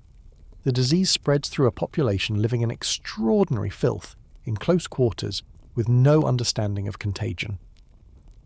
Physicians recommend fleeing the city, burning aromatic herbs, avoiding bathing, lest the pores open to pestilential air, and carrying pomanders. These measures are, of course, useless. The plague finally abates not through any human intervention, but through the Great Fire of London in 1666, which burns much of the city and presumably kills many of the rats and fleas that carry the disease. The rebuilding offers an opportunity to create better sanitation, wider streets and improved housing. Christopher Wren designs new buildings with these considerations in mind, but the opportunity is largely wasted. The new London is more orderly, but not significantly cleaner. In the Americas, European colonists bring their hygienic practices, or lack thereof, to the New World. They're shocked by Native American bathing practices, which include regular sweat baths and cold plunges, and interpret this as another sign of savagery. The Native Americans, for their part, are repelled by the smell of Europeans who never bathe. They comment on this in their encounters, noting that white men smell of rotting meat. The Spanish colonies in the Americas, influenced by Islamic traditions, maintain somewhat better hygiene than English or French colonies. They build public fountains, use tiled floors that can be washed, and maintain some public bathing facilities. But standards still fall far short of what they would have been under Islamic rule in Al-Andalus. Trade brings new products that influence hygiene practices. Coffee and tea from Asia and the Americas become popular in Europe. These beverages require boiling water, which inadvertently makes them safer than unboiled water or contaminated wine. The coffee houses that spring up across Europe become social centres, offering not just drinks but also a somewhat cleaner environment than many homes. Tobacco, imported from the Americas, becomes popular across all social classes. It's believed to have medicinal properties, to ward off plague, to cleanse bad air. In reality, it contributes to poor health, but the 17th century doesn't recognise this. Smoking becomes ubiquitous, adding tobacco smoke to the already considerable stench of early modern urban life. As the 17th century draws to a close, Europe remains profoundly unhygienic by any objective standard. The fear of water, the absence of infrastructure, the dominance of incorrect medical theory, and simple habituation to filth all contribute to maintaining conditions that would have been considered intolerable in ancient Rome, medieval Islam, or even among many savage peoples Europeans encounter in their global explorations. Yet change is coming. The scientific revolution is underway. Microscopes are revealing a hidden world. New ideas about disease are emerging. The Enlightenment will bring questioning of traditional authority, including traditional medical wisdom. The transformation will be slow, often resisted, but it will come.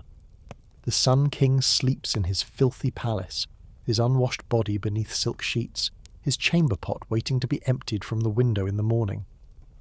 He does not know that the world he represents, the world that fears water and embraces dirt, will soon begin its slow, reluctant march toward rediscovering what the ancients knew, that cleanliness is not just godliness, but survival itself, the Age of Enlightenment and early reform.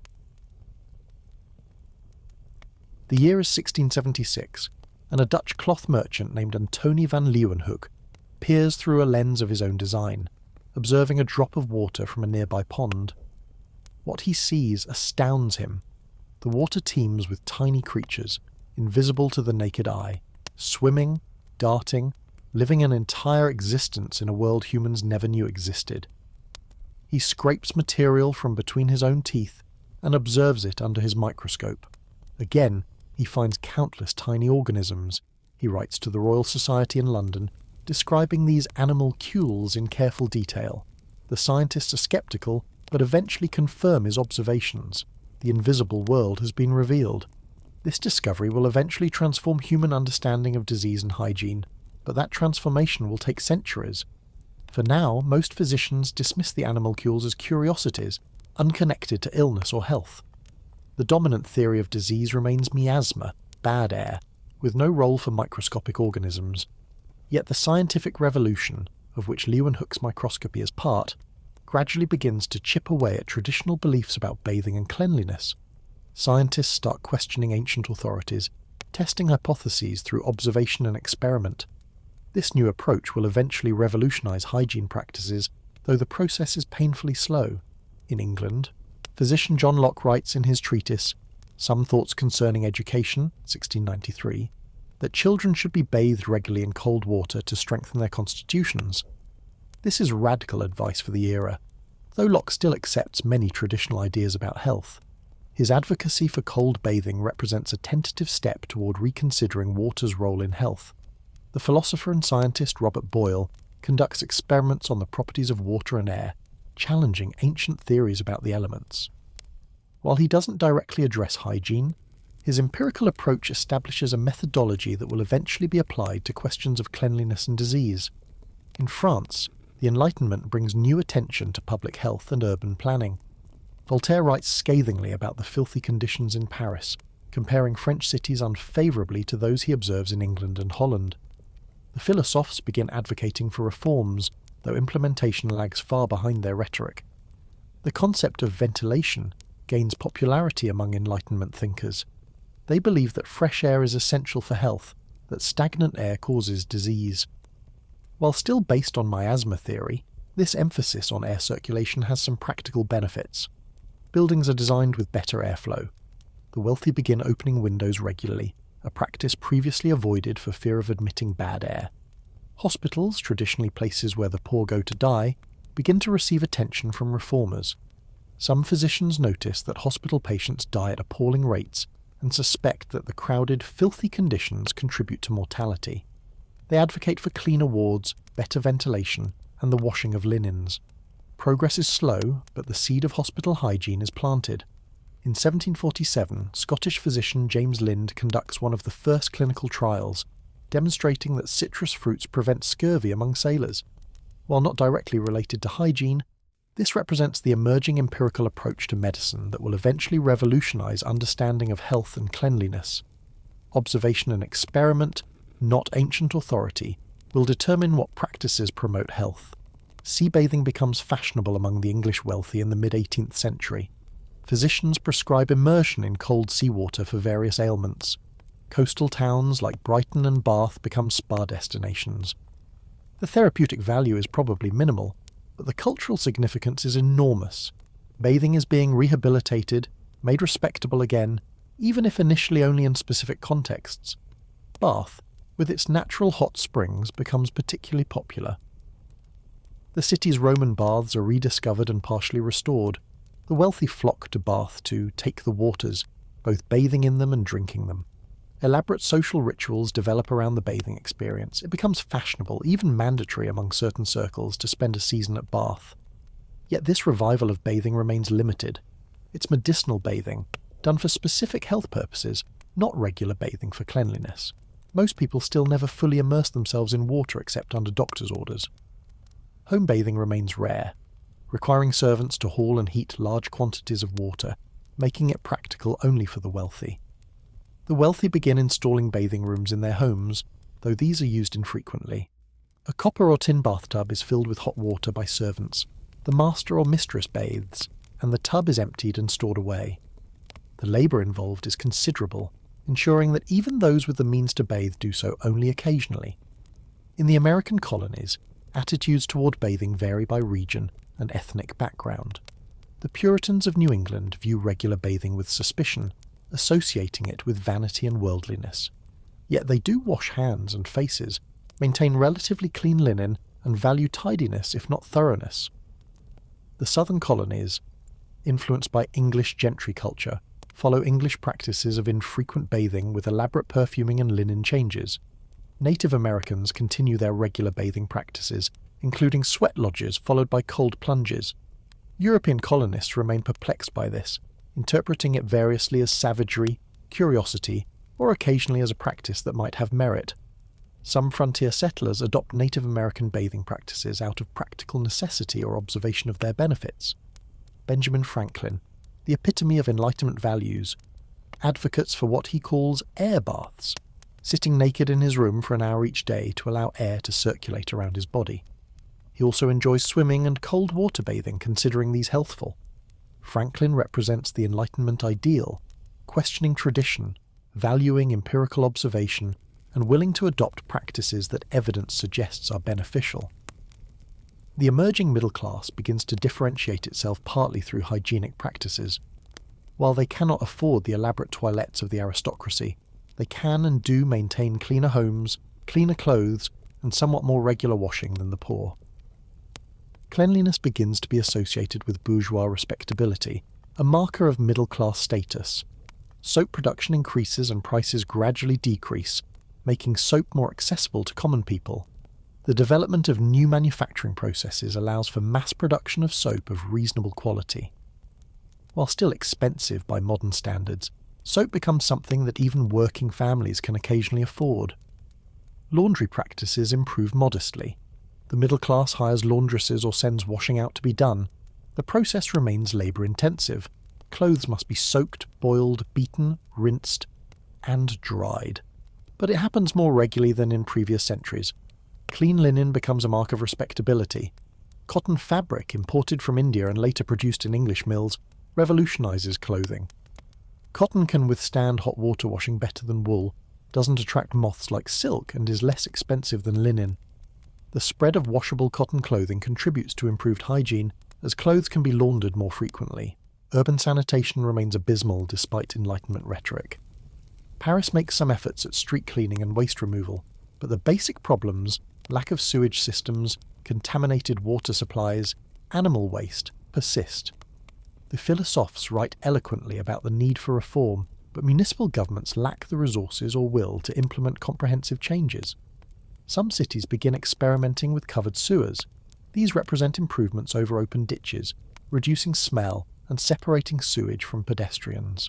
But they're expensive to build and maintain, and most cities have only limited sewer systems, typically serving only main streets while side streets remain unpaved and unsewered. Water supply improves slightly in some cities. London expands its water companies, which pump Thames water to paying customers through wooden pipes. The water is of dubious quality. The Thames is also the city's sewer, but having water piped to homes, even if only to the wealthy, represents progress. Fire engines, developed in the 17th century and improved in the 18th, provide another water distribution system. While intended for fighting fires, they also demonstrate the possibility of moving large quantities of water through pipes under pressure. This technology will eventually be adapted for water supply and sewage removal. The 18th century also sees the development of water closets, toilets that use water to flush waste away. Invented by John Harrington in the 16th century but not widely adopted, the water closet is improved by Alexander Cummings in 1775 and Joseph Bramah in 1798. Their designs include S-bends that prevent sewer gases from backing up into homes. Yet even these improved water closets remain luxury items, installed in the homes of the wealthy. They require piped water to function, which most homes don't have. They need to connect to sewers or cesspits, and most cities lack adequate sewage systems. The technology exists, but the infrastructure to support it does not. As the 18th century closes, Europe stands at a threshold. The scientific revolution has provided tools and methods that will eventually unlock the secrets of disease transmission. The Enlightenment has created intellectual frameworks that question tradition and privilege empirical observation. Economic development has begun to provide resources that could support improved sanitation. Yet the Great Transformation has not arrived. Most people still rarely bathe. Cities still stink. Disease still ravages populations. The knowledge exists scattered across medical texts and scientific papers, but it has not yet coalesced into a coherent understanding of hygiene and health. That synthesis will require another century and several more devastating cholera epidemics before humanity finally grasps the truth that the Romans knew, that clean water and proper sanitation are the foundations of public health. The Enlightenment has lit a candle in the darkness. The flame flickers, threatened by the winds of tradition and ignorance, but it does not go out. The dawn is still distant, but it is coming. The Industrial Revolution and Urban Crisis. Manchester, England, 1830. The city has grown from a town of 25,000 in 1770 to a metropolis of 180,000. The textile mills run day and night, powered by coal-fired steam engines that belch black smoke into the air. The River Irwell, once clear, now runs with dyes, chemicals and raw sewage. The city's expansion has been so rapid, so chaotic, that basic infrastructure, sewers, water supply, waste removal, has simply not kept pace. Walk with me through a working-class neighbourhood in Manchester. The houses are built back-to-back, sharing walls with no rear yards. Between rows of houses run narrow courts, some barely 6 feet wide, where dozens of families share a single privy, a simple pit in the ground, often overflowing. There is no running water. Residents must fetch it from communal pumps, which draw from wells contaminated by nearby cesspits. A single room might house a family of 6 or 8. The father works 14 hours a day in a mill. The mother and children work too when they can find employment. They return home exhausted to a room with no ventilation, no light, no sanitation. The smell is overwhelming. Unwashed bodies, chamber pots, coal smoke, rotting food, the pervasive stench from the overflowing privies. Washing is a luxury they can barely afford. Water must be hauled upstairs. Fuel to heat it costs money. Time to do laundry means time not earning wages. Most working-class families wash clothes once a month at most. Bodies are washed even less frequently. Children grow up never having experienced a full bath. The mortality statistics tell a grim story. In the worst slums of Manchester, average life expectancy at birth is just 17 years. Nearly half of children die before their 5th birthday. Diseases that modern medicine easily treats, tuberculosis, typhoid, dysentery, cholera, kill tens of thousands. The industrial city, for all its economic productivity, is a death trap for its working class. Manchester is not unique. Similar conditions exist in Liverpool, Glasgow, London, Birmingham. Anywhere industrialisation has drawn masses of rural workers to urban centres. The factories need labour, and the workers need employment, but no one has planned for their housing, sanitation or health. The result is a public health catastrophe unprecedented in human history. In 1832, cholera arrives in Britain for the first time. The disease, endemic to India, has spread westward along trade routes. It strikes without warning, killing its victims within hours. The symptoms are horrific. Violent diarrhea and vomiting lead to dehydration, muscle cramps and death. In some neighbourhoods, mortality reaches 50%. The medical profession is helpless. Physicians don't understand what causes cholera. They prescribe bloodletting, which weakens patients. They recommend opium, which does nothing. They advise avoiding the bad air of cholera districts, which is useless since cholera spreads through contaminated water, not air. Some physicians notice patterns that hint at the truth. Dr. William Farr observes that cholera mortality correlates with poor sanitation. Dr. John Snow, in a brilliant piece of epidemiological detective work, traces an 1854 London outbreak to a single contaminated water pump on Broad Street. When the pump handle is removed, the outbreak stops. But Snow's findings are largely ignored. Miasma theory remains dominant. The cholera epidemics do force governments to act, however inadequately. Britain passes the Public Health Act of 1848, creating a General Board of Health with powers to improve sanitation. The act is resisted by many who see it as government overreach, as interference with property rights, as unnecessary expense. Yet it represents an acknowledgement that private charity and voluntary action cannot solve the public health crisis that industrialisation has created. Edwin Chadwick, a lawyer and social reformer, becomes the chief advocate for sanitary reform. His report on the sanitary condition of the labouring population, 1842, documents conditions in industrial cities in horrifying detail. He argues that disease causes poverty, sick workers cannot work, and caring for the sick impoverishes families. Better sanitation, he insists, is not just humanitarian but economically rational. Chadwick advocates for comprehensive sewage systems, piped water supply, and the appointment of medical officers of health in every district. He faces fierce opposition from those who profit from the status quo, landlords who don't want to invest in property improvements, water companies that sell contaminated water, private contractors who empty cesspits and sell the contents as fertiliser. Slowly, painfully, reforms are implemented. London begins constructing a comprehensive sewer system under engineer Joseph Bazalgette, a project that will take decades and cost millions but will finally solve the city's sewage problem. Other cities follow, though progress is uneven. The wealthy neighbourhoods get sewers first. The poor must wait. Piped water supply expands. Private companies lay pipes to paying customers. Municipal governments begin taking over water supply, viewing it as a public service too important to leave to private profit. Water filtration, initially crude but gradually improving, begins to be implemented. The connection between clean water and health is not yet understood, but the correlation is observed and acted upon.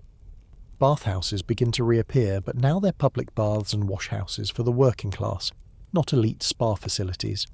Philanthropists and municipal governments build establishments where workers can bathe cheaply, where women can do laundry for a small fee. These facilities are used, demonstrating that the poor will maintain hygiene when given the opportunity and resources. The temperance movement contributes to bathhouse construction, seeing them as alternatives to public houses, offering clean, moral recreation instead of alcohol. The Victorian emphasis on moral improvement through cleanliness drives reforms that economics and public health arguments alone might not achieve.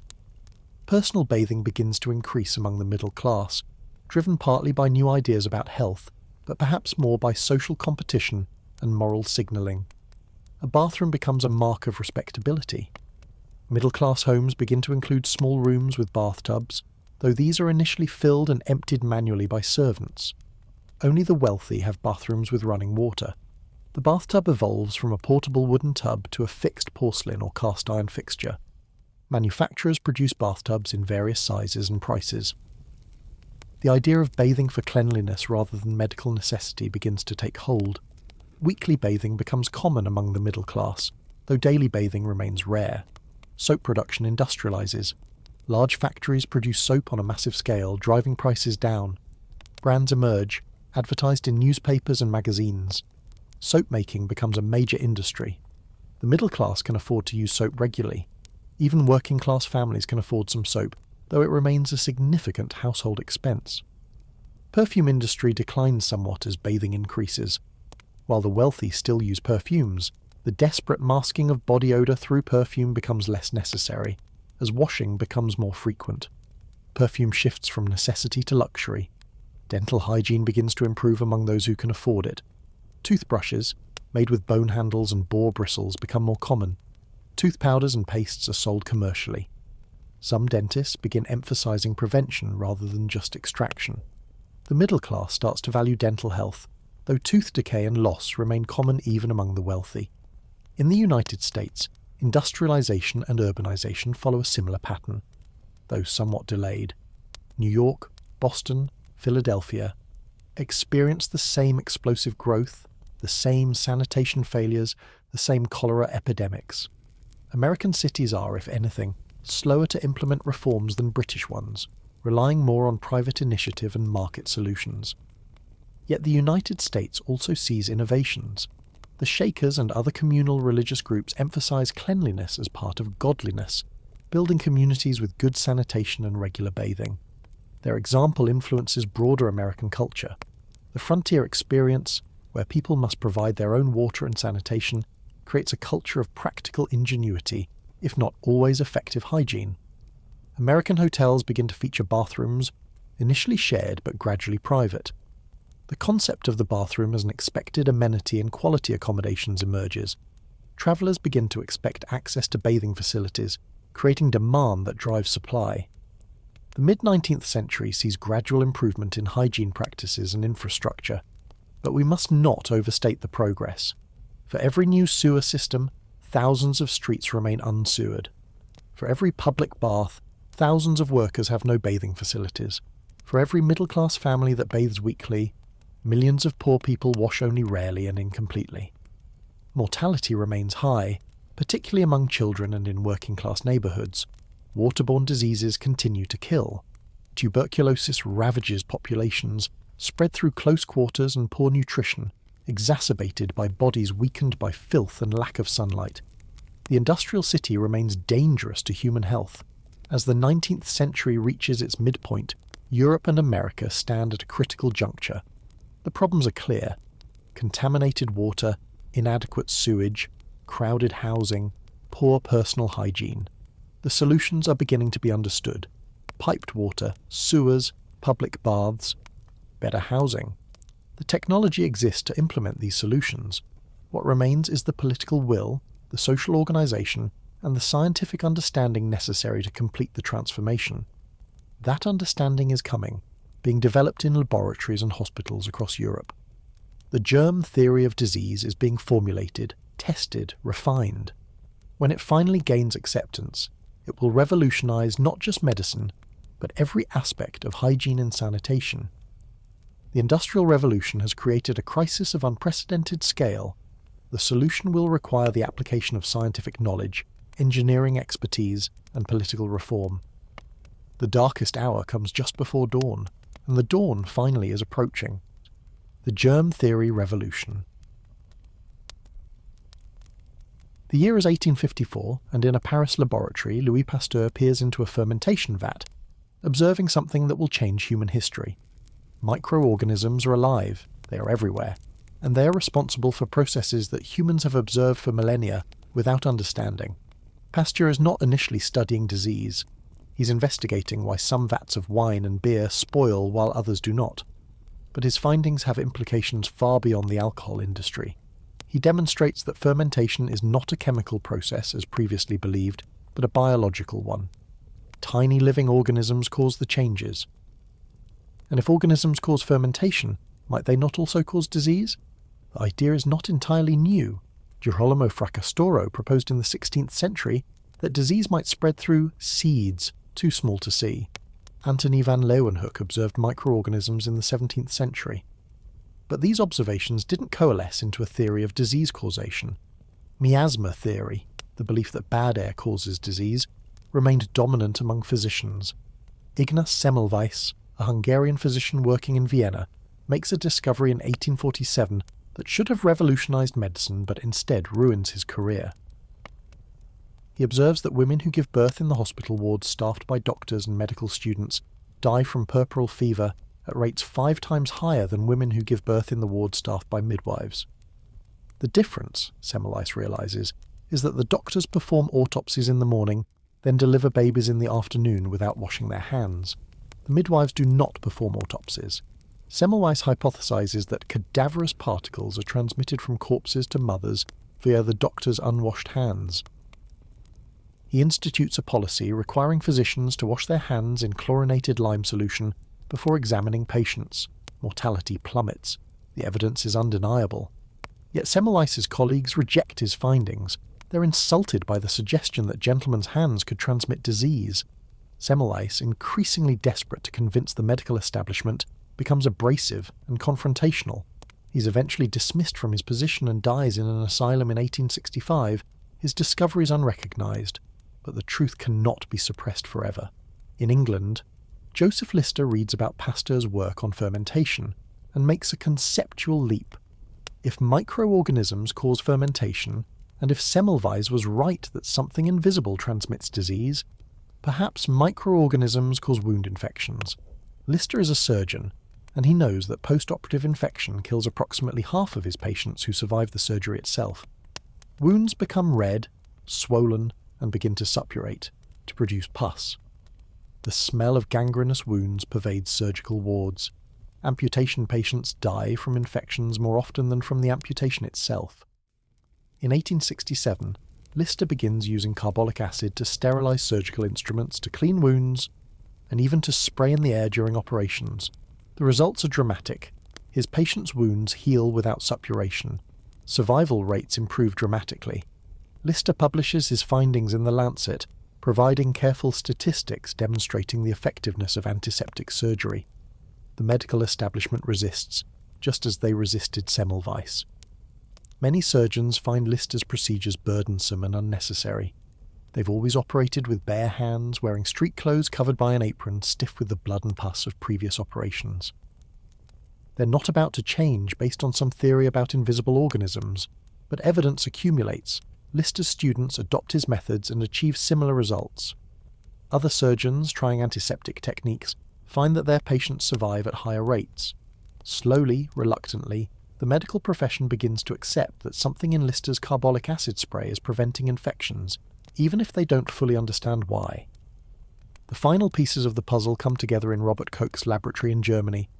Koch, a country doctor turned researcher, develops techniques for culturing bacteria, for isolating specific species, for proving that specific microorganisms cause specific diseases.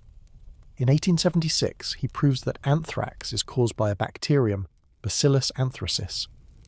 In 1882, he identifies the bacterium that causes tuberculosis. In 1883, he discovers Vibrio cholerae, the bacterium that causes cholera. Koch's postulates establish a rigorous methodology for proving disease causation. The microorganism must be found in all cases of the disease, it must be isolated from the host, and grown in pure culture. When introduced into a healthy host, it must cause the disease, and it must be recovered from the experimentally infected host. These postulates provide a framework that transforms medicine from art to science. The germ theory of disease is established. Disease is not caused by bad air, by imbalances of humours, by divine punishment, or by any of the other theories that have been proposed over millennia.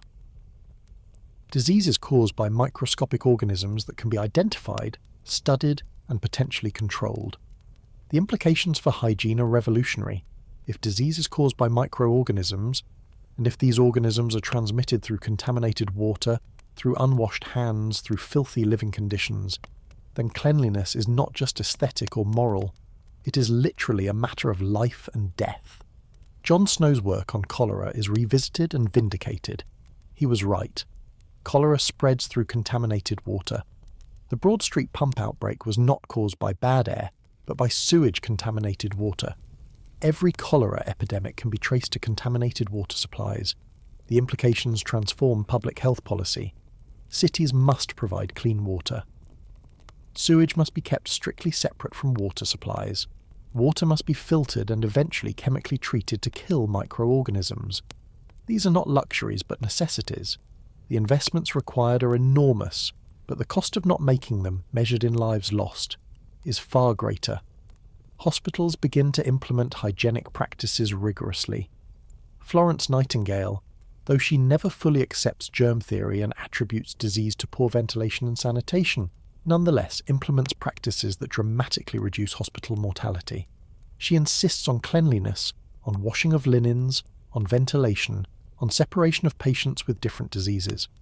Her statistical analyses demonstrate that these practices save lives. Medical schools begin teaching about microorganisms and disease transmission. New physicians learn to wash their hands, to sterilize instruments, to use antiseptic techniques. The old guard resists. Some physicians practice their entire careers without accepting germ theory, but the new generation embraces it. Surgical practices transform. The bare-handed surgeon becomes a relic of the past. Surgeons begin wearing clean gowns, rubber gloves, introduced by William Halsted at Johns Hopkins, and masks. Operating rooms are scrupulously cleaned. Instruments are sterilized in autoclaves using steam under pressure. Antiseptic technique, killing microorganisms with chemicals, gives way to a septic technique, preventing contamination in the first place. Surgical mortality plummets. Operations that were previously death sentences become survivable. Surgeons can now operate on the abdomen, previously almost invariably fatal due to peritonitis. They can repair injuries that would have required amputation. Surgery transforms from a last resort into a legitimate therapeutic option. The public begins to learn about germs. Popular science books and magazine articles explain the new theory. While many people find it hard to believe that invisible creatures could cause disease, the evidence becomes overwhelming. The term germs enters common vocabulary. Mothers begin teaching children about germs, about the importance of washing hands, about not sharing cups or utensils with sick people. Advertisers seize on germ theory to sell soap. Advertisements show magnified images of bacteria, warning that they lurk everywhere, that only rigorous use of brand-name soap can protect against them. While often exaggerated or misleading, these advertisements do spread awareness of the connection between cleanliness and health. Soap consumption increases dramatically. What was once a luxury becomes a necessity. Working-class families allocate scarce resources to purchasing soap because they now understand that cleanliness prevents disease. Soap manufacturers struggle to keep up with demand. Personal hygiene practices begin to change rapidly. Hand washing before meals and after using the toilet becomes standard advice. Bathing frequency increases. The weekly bath becomes minimum standard for the middle class, with daily washing of hands, face, and critical areas. Some families even begin bathing more frequently, though daily bathing remains uncommon. The toothbrush becomes more common. Dentists, armed with knowledge of bacteria, explain that oral bacteria cause tooth decay and gum disease. Regular brushing with toothpaste containing mildly abrasive and antiseptic substances becomes recommended practice. Schools begin teaching hygiene. Children learn about germs, about hand washing, about covering the mouth when coughing. Some schools install wash basins so children can wash hands before lunch. School nurses inspect children for contagious diseases, for lice, for signs of neglect. Public health campaigns promote hygiene. Posters in public spaces remind citizens to wash hands, to dispose of waste properly, to report contagious diseases. Health departments gain new powers to quarantine infected individuals, to condemn unsanitary housing, to require certain hygienic standards. Yet acceptance is far from universal. Many people, particularly older generations, continue believing in miasma or other traditional disease theories. They resent being told to change lifelong habits. They're suspicious of government mandates about health and hygiene. The transformation of hygienic practices is a generation-long process, not an overnight conversion. The poor face particular challenges. Even with knowledge of germ theory, they lack resources to act on it. They cannot afford abundant soap and hot water. Their housing lacks facilities for regular bathing. They work in conditions where cleanliness is impossible. Knowledge does not automatically translate to practice when poverty constrains choices. Nonetheless, by the end of the 19th century, the revolution is underway. Germ theory has transformed medical practice, public health policy, and gradually personal hygienic habits. The invisible enemy has been identified, and humanity now has the knowledge needed to fight back. The question is no longer whether cleanliness matters, but how to provide the resources and infrastructure necessary for everyone, not just the privileged, to maintain adequate hygiene? That question will dominate public health efforts in the coming century. The Progressive Era and Sanitary Awakening. New York City, 1895. The tenements of the Lower East Side house some of the highest population densities ever recorded in human history. Buildings rise 6 or 7 stories, each floor divided into tiny apartments, some without windows, many without running water. A single outdoor privy might serve 100 people. The smell is indescribable, yet change is coming. Jacob Riis, a police reporter and photographer, has published How the Other Half Lives, a book that uses the new technology of flash photography to document conditions in the tenements. His stark images, cramped rooms, filthy alleys, children sleeping on sidewalks, shock the middle class. They cannot ignore what Riis forces them to see. Riis's work exemplifies the Progressive Era's approach to social problems: document conditions scientifically, expose them to public view, mobilize reformers, and use government power to mandate improvements. This approach will transform public health and hygiene across the developed world. The tenement house laws of 1901 require that all new buildings provide running water, proper ventilation, fire escapes, and toilets for each apartment. Existing buildings must be retrofitted. Landlords resist, claiming the requirements are economically unfeasible, but the reformers persist, backed by public opinion horrified by Riis's photographs. Similar reforms occur across America and Europe. Housing codes establish minimum standards for light, air, water, and sanitation. Building inspectors gain power to condemn unsafe or unsanitary housing. The principle is established. Housing is not purely a private matter. It has public health implications that justify government regulation. Municipal governments invest heavily in water and sewer infrastructure. The great sanitary engineering projects of the late 19th and early 20th centuries rival ancient Rome in scope and exceed it in sophistication. Every major city constructs comprehensive sewer systems, water purification plants, and distribution networks that bring clean water to every building. Chicago reverses the flow of the Chicago River to prevent sewage from contaminating Lake Michigan, the city's water source. The engineering feat is extraordinary, requiring massive pumping stations and a canal system, but it dramatically reduces waterborne disease in the city. Milwaukee, after a devastating waterborne disease outbreak in 1916 that sickens thousands, constructs one of the most advanced water purification systems in the world, incorporating filtration, chlorination, and continuous quality monitoring. The city's death rate from waterborne disease drops to nearly 0. Chlorination of water supplies spreads rapidly after its safety and effectiveness are demonstrated. The addition of small amounts of chlorine to water kills bacteria without harmful side effects to humans. Cities worldwide adopt this practice. Typhoid fever, cholera, and dysentery, diseases that killed millions, are virtually eliminated in cities with chlorinated water. The Pure Food and Drug Act of 1906 in the United States and similar legislation in Europe give governments power to regulate food safety. Upton Sinclair's novel The Jungle exposes horrific conditions in meatpacking plants. Public outcry forces reform. Factories are inspected, sanitary standards are mandated, diseased meat is condemned. Milk, previously a common source of disease, becomes safer through pasteurization. Louis Pasteur's process of heating liquids to kill pathogens is applied to milk with dramatic results. Infant mortality, previously devastating, drops sharply in cities where pasteurized milk is available. Reformers campaign for mandatory pasteurization, facing opposition from dairy producers who claim it's unnecessary and ruins flavour. Public health departments are established in cities and states, staffed by trained professionals.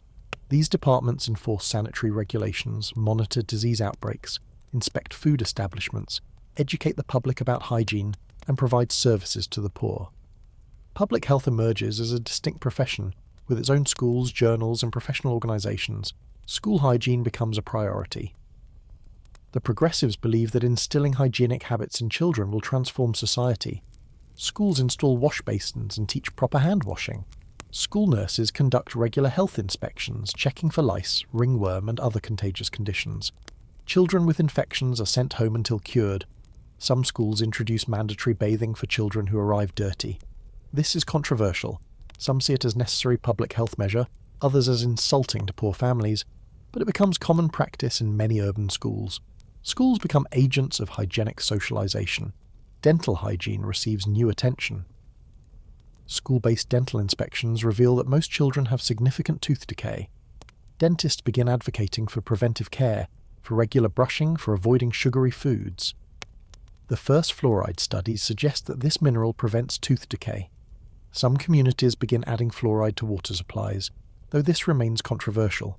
Personal bathing continues to increase in frequency. Indoor bathrooms become standard in new middle-class housing. These bathrooms feature not just bathtubs but also flush toilets and sinks with hot and cold running water. The bathroom, once a luxury, becomes an expected feature of respectable housing. The weekly bath gives way to more frequent bathing. By 1910, bathing 2 or 3 times per week is common among the middle class. Daily bathing remains rare but is becoming more common, particularly in summer. The very idea of not bathing regularly begins to seem backward, a sign of poverty or lack of civilization. Soap becomes ubiquitous. Multiple brands compete for market share, advertising in newspapers and magazines, on billboards and streetcars. Soap is inexpensive enough that even poor families can afford it, though the quality varies widely. Some public baths provide free soap to ensure that lack of money doesn't prevent cleanliness. The bathtub becomes more sophisticated. Porcelain enamelled cast iron becomes standard, replacing the older copper or zinc tubs. These tubs are durable, easy to clean, and retain heat well. They're manufactured in standard sizes, making them more affordable. Plumbing supply companies offer various models to suit different budgets. The shower begins to appear in American homes, though it remains uncommon. Some people find showering more efficient than bathing, and it uses less water. Public baths increasingly offer showers alongside traditional tubs. The US military adopts showers in barracks, exposing many young men to the practice. Deodorants and antiperspirants are invented. In 1888, the first commercial deodorant is marketed. It's not widely adopted initially. Many people consider it unnecessary or even unhealthy to prevent natural perspiration. But as bathing frequency increases and people become more sensitive to body odour, deodorants gain acceptance. Women's hygiene products improve. The menstrual belt and pad replace older methods of cloth that had to be washed and reused. These products are advertised discreetly in women's magazines. Discussion of menstruation remains taboo, but at least women have access to better sanitary products.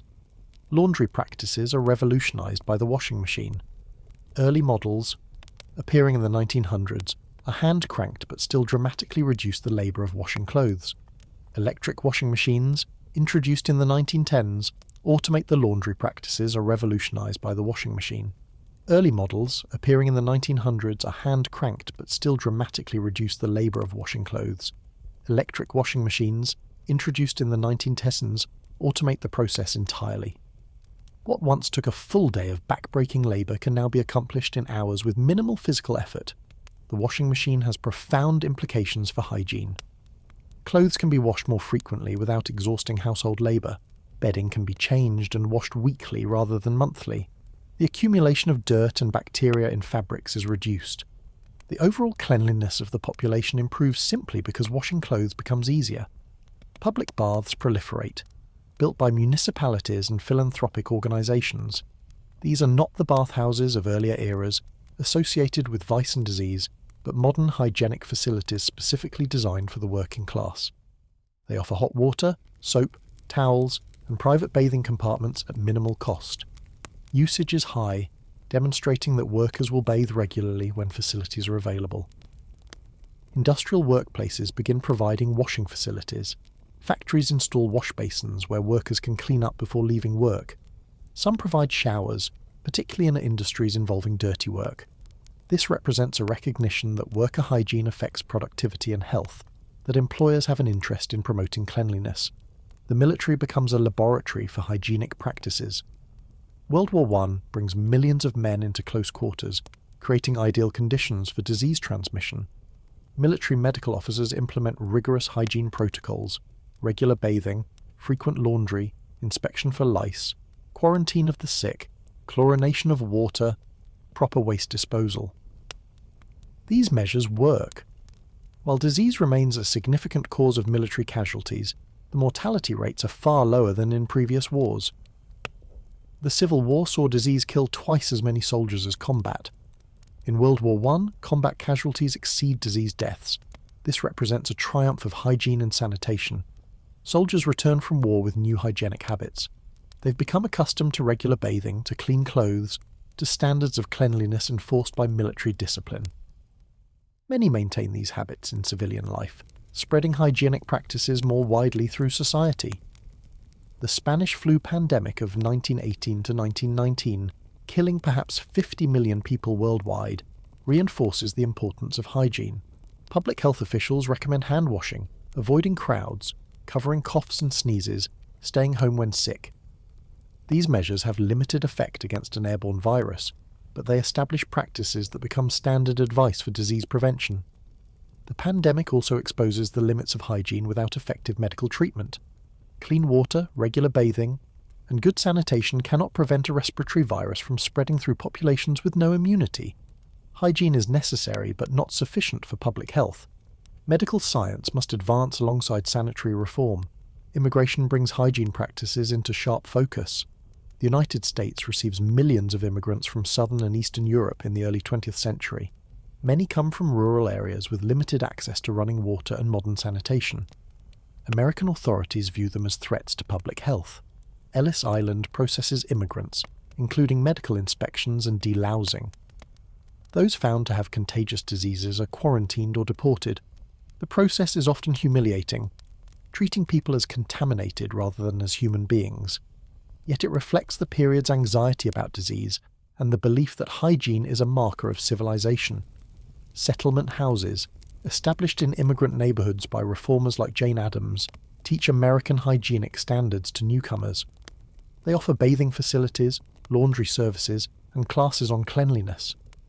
These efforts are well-intentioned but also represent cultural imperialism, an assumption that American practices are superior and that immigrants must assimilate to them. Eugenics, the dark underside of progressive-era reform, links hygiene with racial theories. Some reformers argue that certain groups are inherently unclean, that poverty and filth result from genetic inferiority rather than lack of resources. These ideas will have horrific consequences in the coming decades, though they're presented as scientific during the progressive era.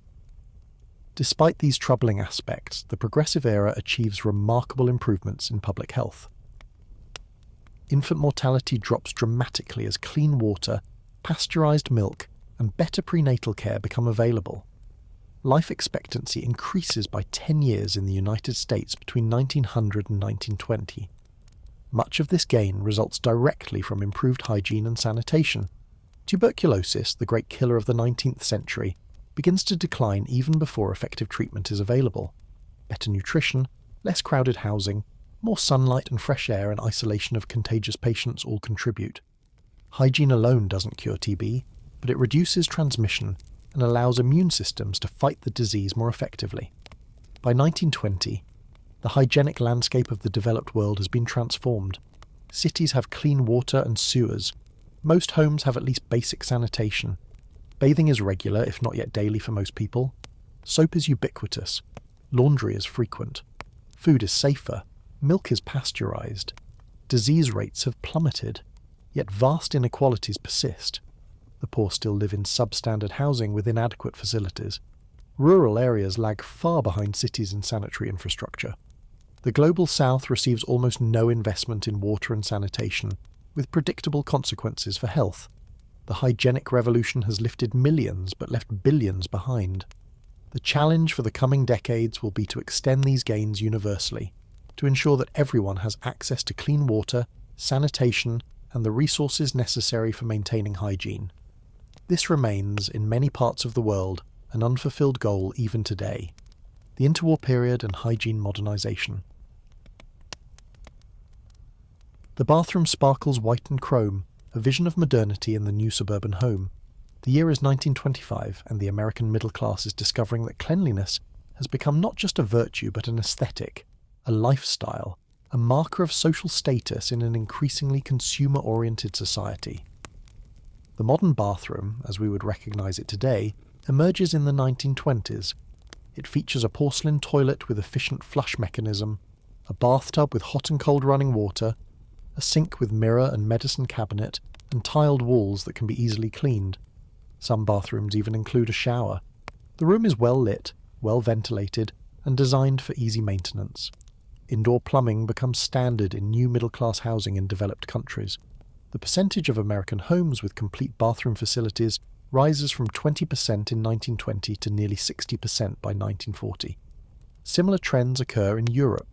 The bathroom moves from luxury to expected amenity, at least for the middle class. This transformation is driven partly by technology, but also by advertising and social pressure. Manufacturers of bathroom fixtures, soap and hygiene products invest heavily in advertising, creating aspirational images of the modern, clean home. Women's magazines feature articles about bathroom decoration, about the latest fixtures, about maintaining perfect cleanliness. The advertising often employs shame and fear. Body odour becomes BO, a social catastrophe that must be prevented through daily bathing and deodorant use. Halitosis, bad breath, is portrayed as a barrier to social and romantic success, curable only through rigorous dental hygiene. Dandruff threatens one's reputation and career prospects. These campaigns create anxiety while selling products to alleviate it. Listerine, originally marketed as a surgical antiseptic, reinvents itself as a mouthwash that prevents halitosis. The advertising campaigns are remarkably effective, creating a market that barely existed before. Within a few years, daily use of mouthwash becomes standard practice for millions of Americans. Similar patterns repeat for deodorants, shampoos, and other hygiene products. Daily bathing becomes the norm for the middle class, at least in theory. In practice, many people still bathe only a few times per week, but the expectation is shifting. Popular advice columns and etiquette guides recommend daily bathing. Those who don't bathe daily begin to feel self-conscious about it. The shower gains popularity, particularly among men. It's faster than a bath, uses less water, and fits better with modern life's accelerated pace. New homes increasingly include shower fixtures. Apartment buildings install communal showers. The military's use of showers has familiarized millions of veterans with the practice. Shampoo, distinct from soap, becomes a consumer product. Previously, people washed their hair with regular soap or special soap mixtures. Commercial shampoos, formulated specifically for hair, appear in the 1920s and are marketed as superior to soap. Women, whose long hair requires regular washing, are the primary target market. Hair washing frequency increases dramatically. In the 19th century, women might wash their hair monthly. By the 1930s, weekly hair washing is standard, and some wash even more frequently. This shift is enabled by improved plumbing, faster drying products, and electric hair dryers that make frequent washing practical. Dental hygiene becomes more rigorous. Toothbrushes are now mass-produced in various sizes and bristle types. Toothpaste in tubes, introduced earlier, becomes standard. Dentists recommend brushing twice daily, and visiting for professional cleaning twice yearly. Dental floss is introduced to the consumer market. Children receive particular attention regarding hygiene. Parenting advice emphasizes teaching children proper bathing, hand washing, and dental care. Schools continue hygiene education. Children's books and radio programs include lessons about cleanliness. The phrase, "cleanliness is next to godliness," is repeated to each new generation, yet significant disparities persist. While the middle class enjoys modern bathrooms, many working-class families still lack indoor plumbing. They use outdoor privies, haul water from pumps or taps, and bathe in portable tubs if they bathe at all. The Depression years of the 1930s make these disparities more acute as poverty increases. Rural areas lag far behind cities. In 1920, less than 10% of American farms have running water or indoor plumbing.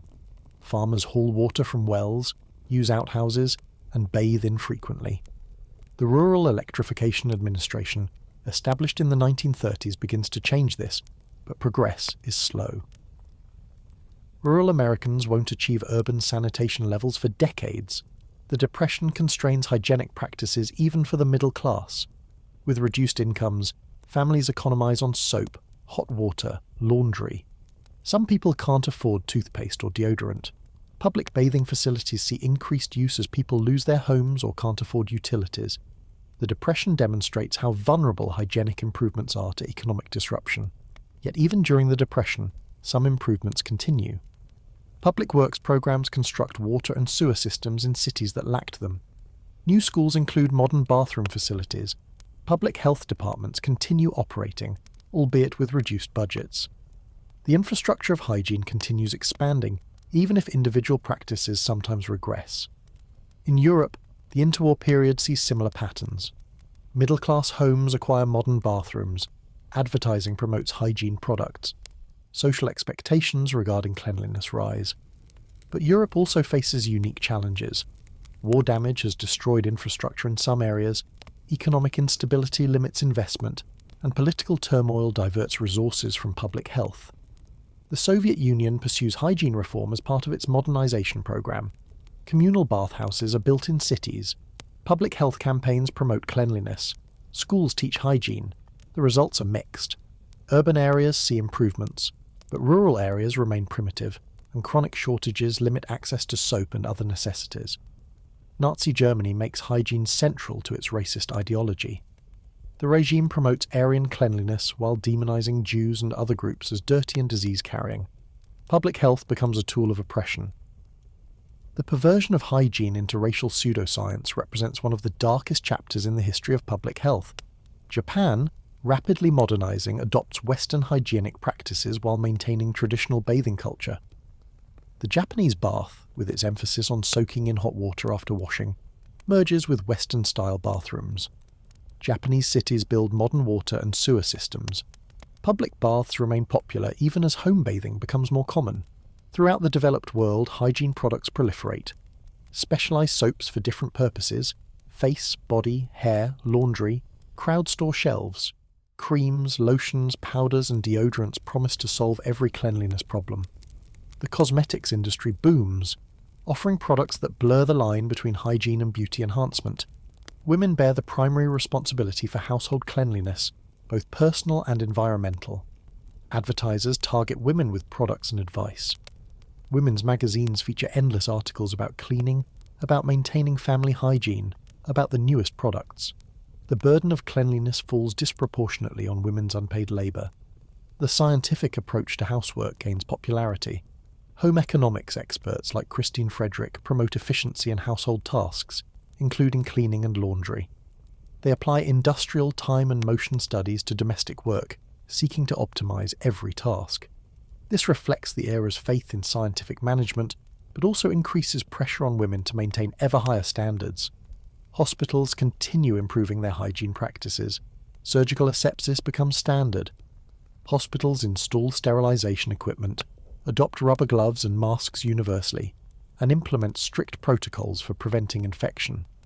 Hospital-acquired infections, while still a problem, occur at much lower rates than in the 19th century.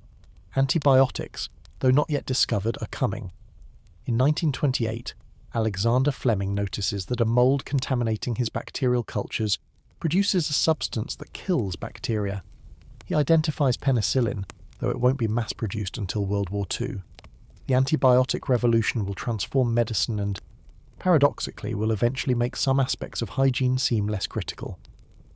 As the 1930s end and the world moves toward another catastrophic war, the hygiene standards of the developed world have improved dramatically from even a generation earlier. Daily bathing, regular laundry, clean water, modern sanitation, and dental hygiene are now standard expectations for the middle class, if not always realities for everyone. The challenge ahead is to extend these standards universally, both within developed countries and globally. World War II will accelerate some aspects of this process while disrupting others. The second half of the 20th century will see the hygienic revolution continue, though unevenly, across the globe. World War II and military hygiene. The troopship cuts through the Atlantic, carrying thousands of American soldiers toward the European theatre. Below decks, in spaces designed for hundreds but housing thousands, the men live in extraordinarily close quarters. Yet despite the crowding, despite the seasickness, despite conditions that seem ideal for disease transmission, these soldiers are healthier than any army in human history. World War II represents the culmination of a century of military medical progress. Armies have learned that disease prevention through hygiene is more important than medical treatment after illness occurs. Every soldier receives training in personal hygiene, in field sanitation, in preventing disease transmission. The lessons learned will transform civilian practices after the war. Basic training includes instruction in proper bathing, even though most recruits already know how to wash. The military emphasizes frequency and thoroughness. Soldiers are required to shower daily when facilities permit, to wash hands before meals and after using the latrine, to keep their uniforms as clean as possible, and to maintain short hair that's easy to keep clean and doesn't harbour lice. Every military base has extensive bathing facilities, showers usually arranged in large rooms where dozens of men can bathe simultaneously. Privacy is sacrificed for efficiency and for ensuring that everyone actually bathes. Soldiers who skip showers face disciplinary action. Cleanliness is not optional, it's a military duty. Laundry facilities process vast quantities of clothing and bedding. In base camps, industrial-scale washing machines clean everything regularly. In field conditions, soldiers wash their own clothes when possible, and mobile laundry units follow armies to ensure that clean clothing is available. The military understands that clean clothes reduce skin infections, boost morale, and prevent lice. Lice prevention receives enormous attention. World War I saw armies paralysed by lice infestations, which spread typhus and other diseases. World War II armies are determined not to repeat this. Soldiers' clothing is treated with insecticides. Suspected cases of lice infestation result in immediate delousing, shaving of body hair, hot showers, and fumigation of clothing and equipment. DDT, a powerful insecticide, becomes a weapon in the war against disease-carrying insects. Though its environmental dangers aren't yet understood, DDT's effectiveness against lice, mosquitoes, and fleas saves countless lives. Soldiers are dusted with DDT powder. Living spaces are sprayed. The incidence of insect-borne disease drops dramatically. Water purification is a top priority. Military engineers ensure that troops have access to clean drinking water through chlorination, filtration, or both. Soldiers carry personal water purification tablets for emergencies. Contaminated water sources are marked off limits. The discipline about water use is strict. Drink only from approved sources. Always use purification tablets when ordered. Field sanitation is systematically organised. Latrine pits are dug in designated areas, always downhill from water sources. When units move, latrines are filled in. Garbage is buried or burned. Food waste is disposed of properly to avoid attracting disease-carrying vermin. Medical officers inspect field hygiene conditions regularly. Combat conditions sometimes make proper hygiene impossible. Soldiers in foxholes or bunkers may go days without bathing or changing clothes. They face cold, mud, and filth without relief. Yet even in these extreme circumstances, armies try to maintain minimum hygiene standards. Soldiers are rotated from front lines when possible to bathe and receive clean clothes. The development of portable heating equipment allows hot showers even in field conditions. Mobile shower units can be set up quickly, providing hot water for hundreds of soldiers. These showers boost morale as much as hygiene.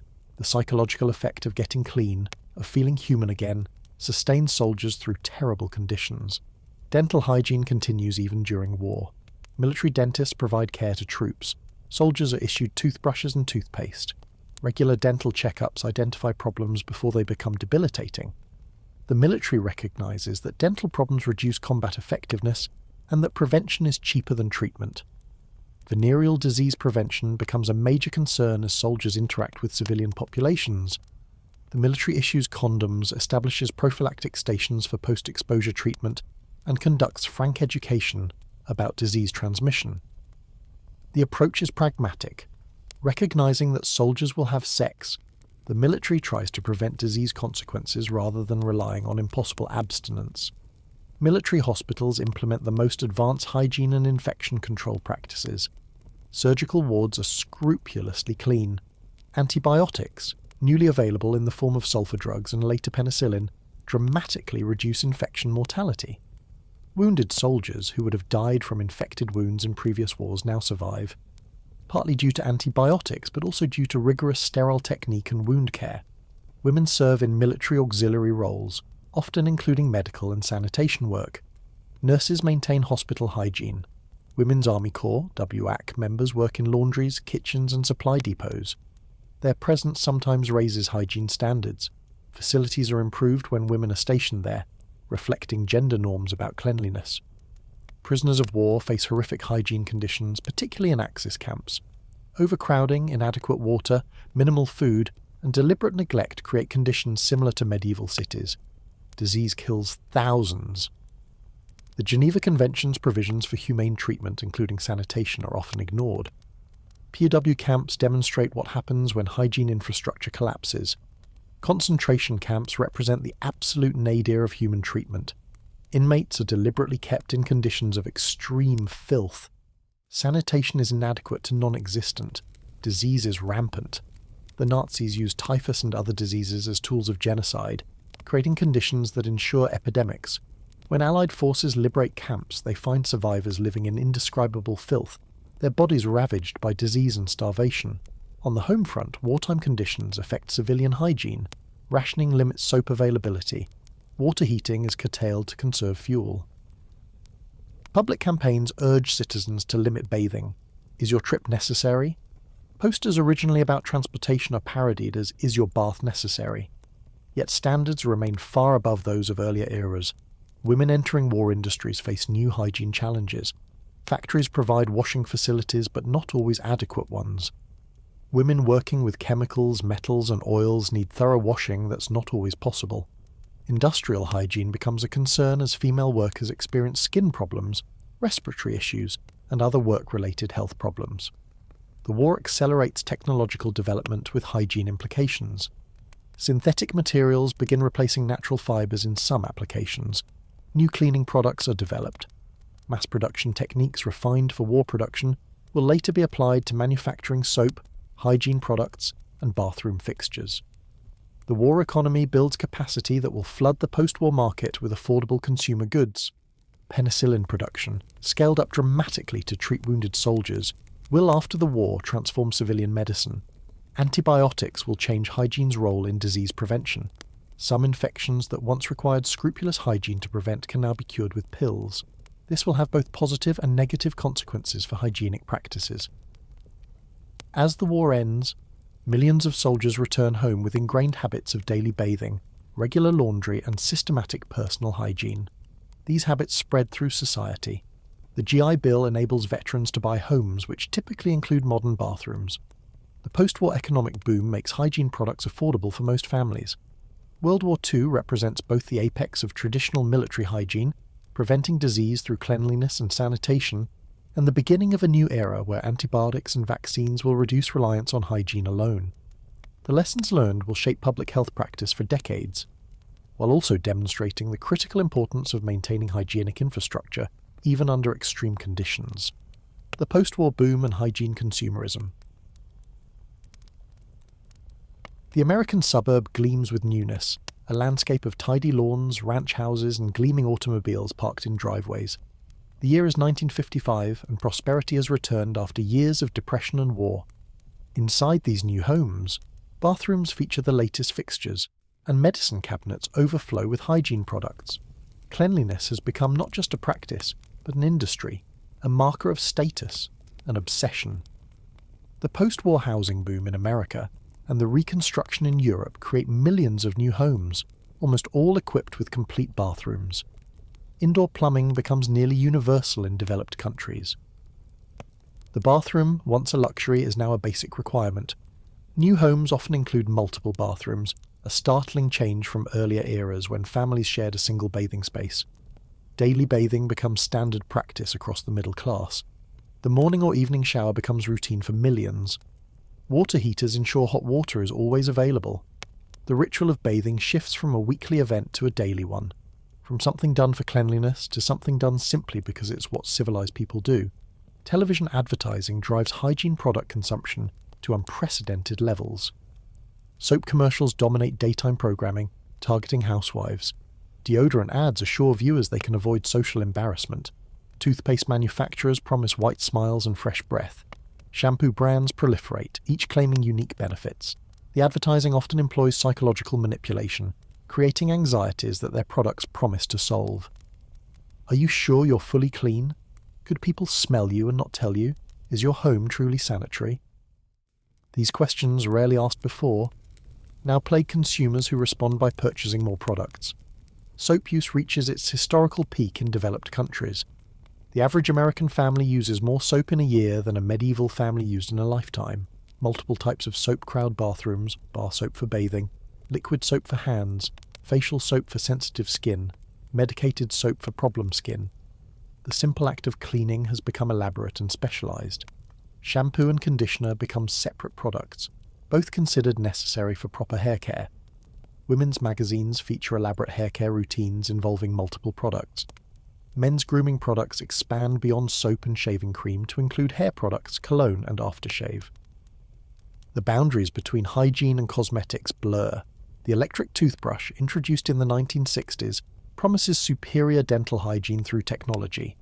While expensive initially, it becomes another status symbol, another way for middle-class families to demonstrate their commitment to modern cleanliness standards. Dental care becomes increasingly elaborate, with fluoride rinses, floss, and regular professional cleanings becoming standard expectations. Laundry detergents replace traditional soap for washing clothes. These synthetic products, developed from petroleum chemistry, clean more effectively in hard water and in cold water.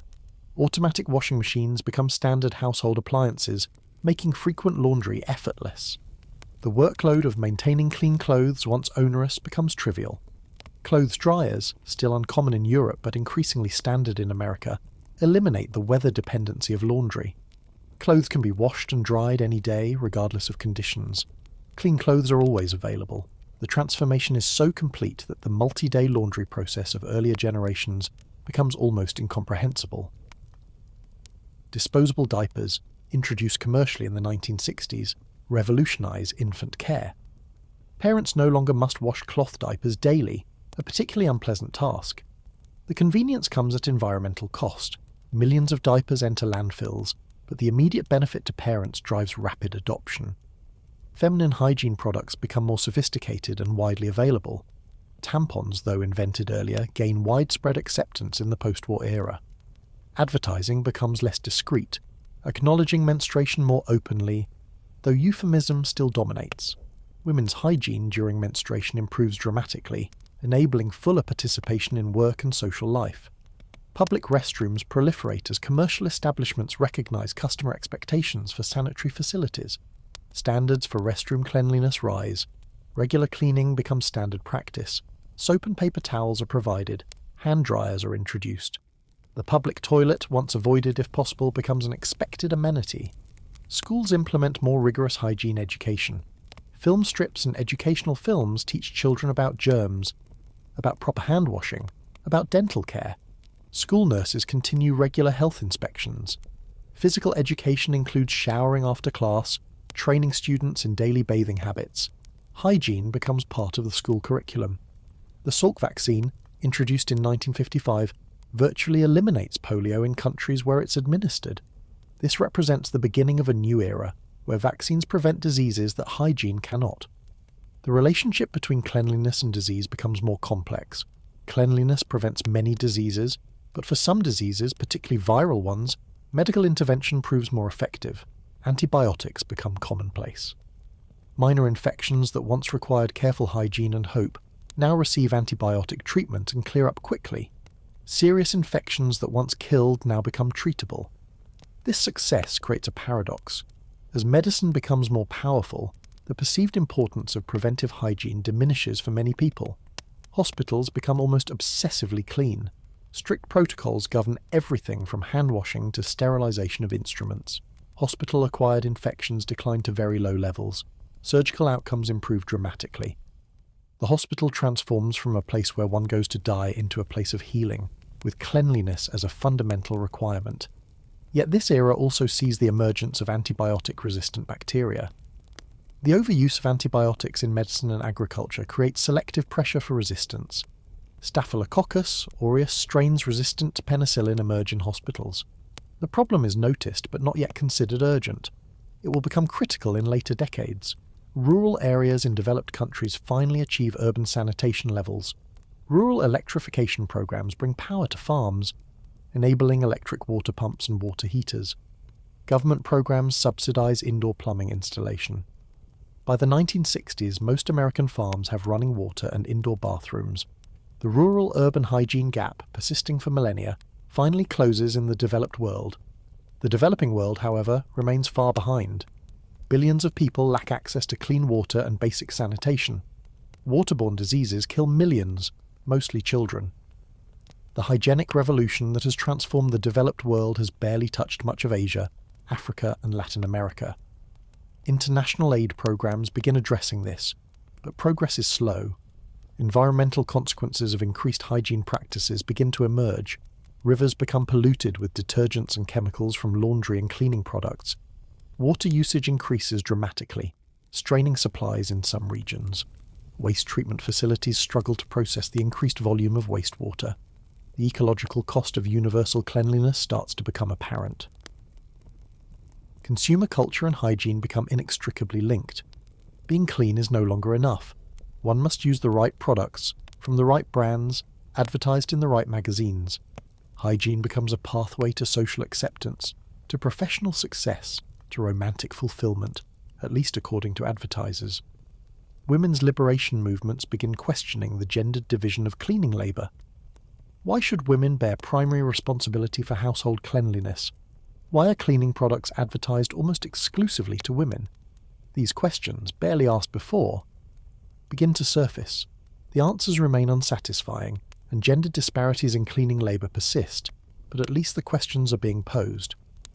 By the end of the 1960s, daily bathing is nearly universal in the developed world. Clean clothes are available to everyone.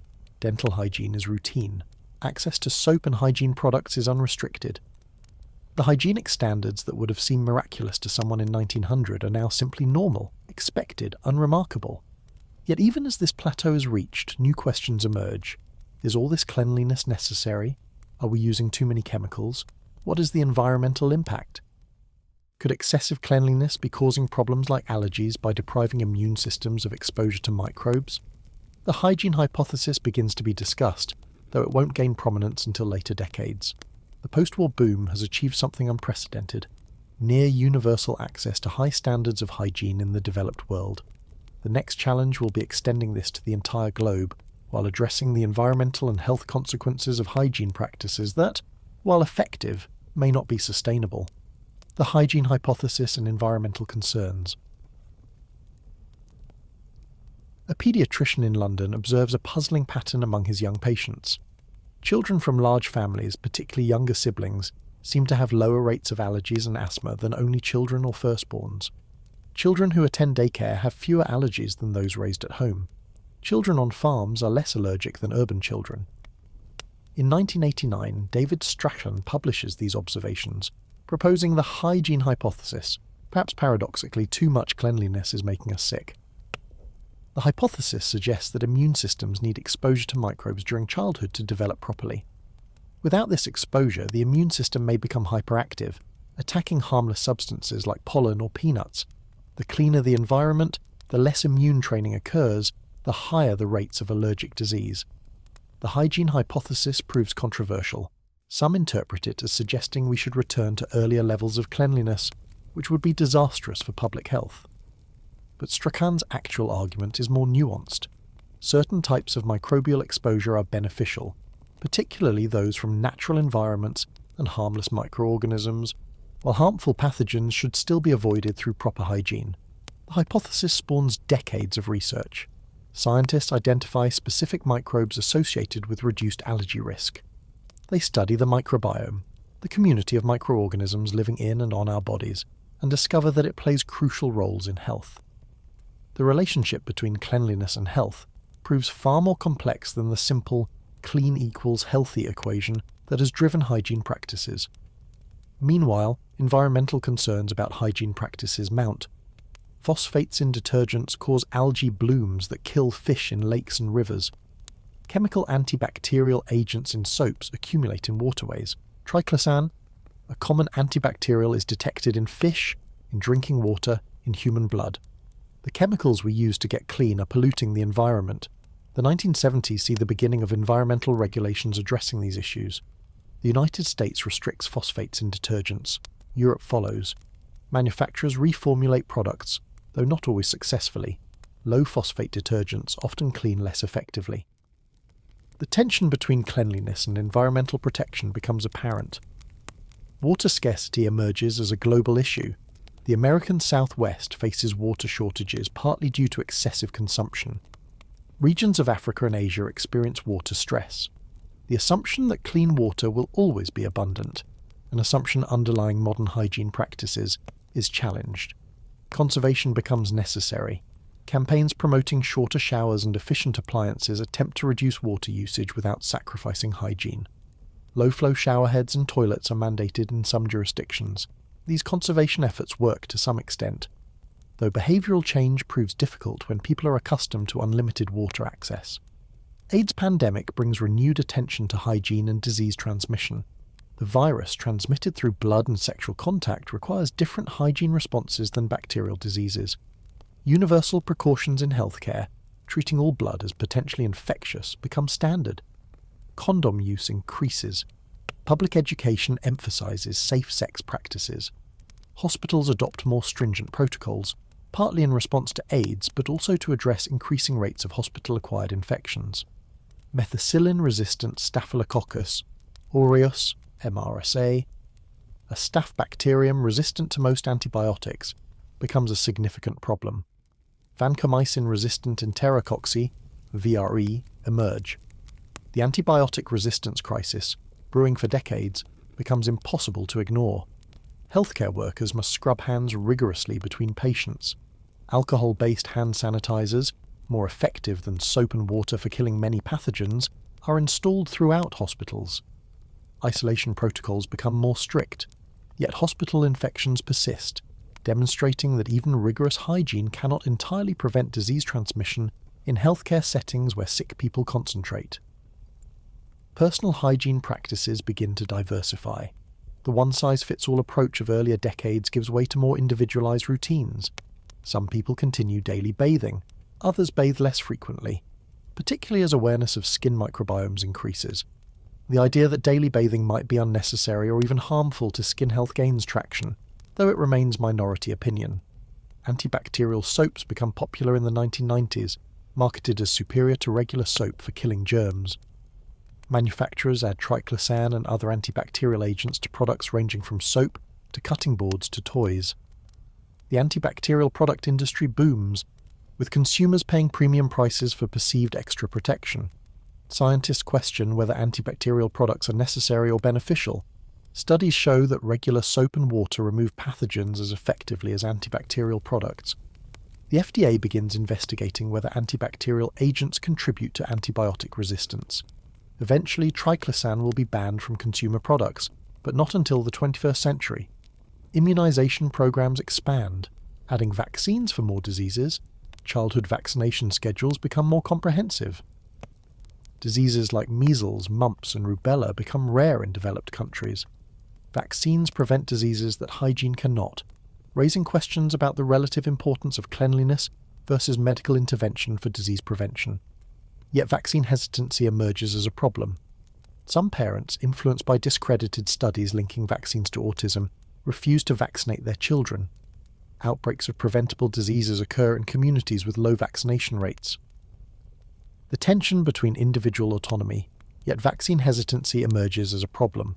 Some parents, influenced by discredited studies linking vaccines to autism, refuse to vaccinate their children. Outbreaks of preventable diseases occur in communities with low vaccination rates. The tension between individual autonomy and public health becomes contentious. Organic and natural products gain market share. Consumers worried about chemical exposure seek natural soaps, shampoos, and cleaners.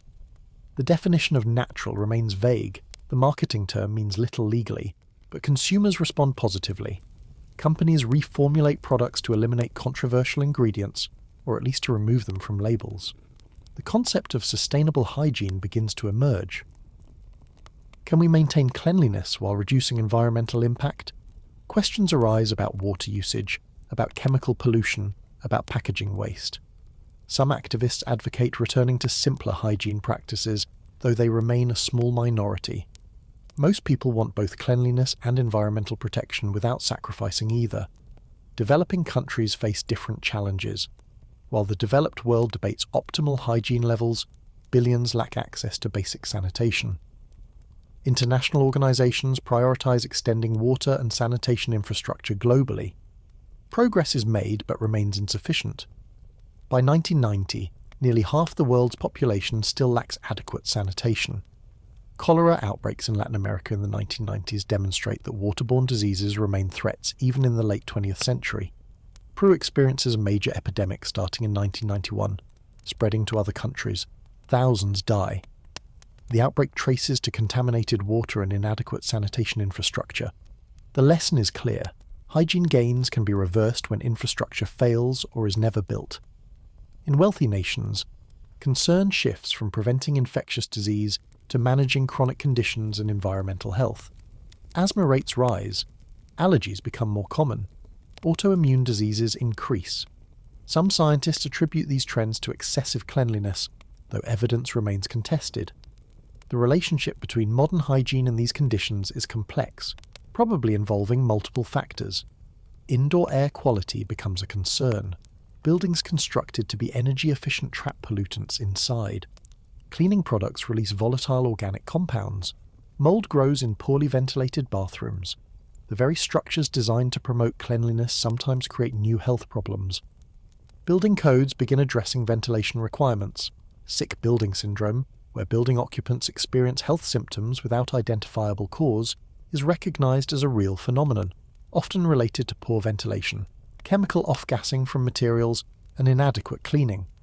The solution involves better building design, better ventilation, and careful selection of materials and cleaning products.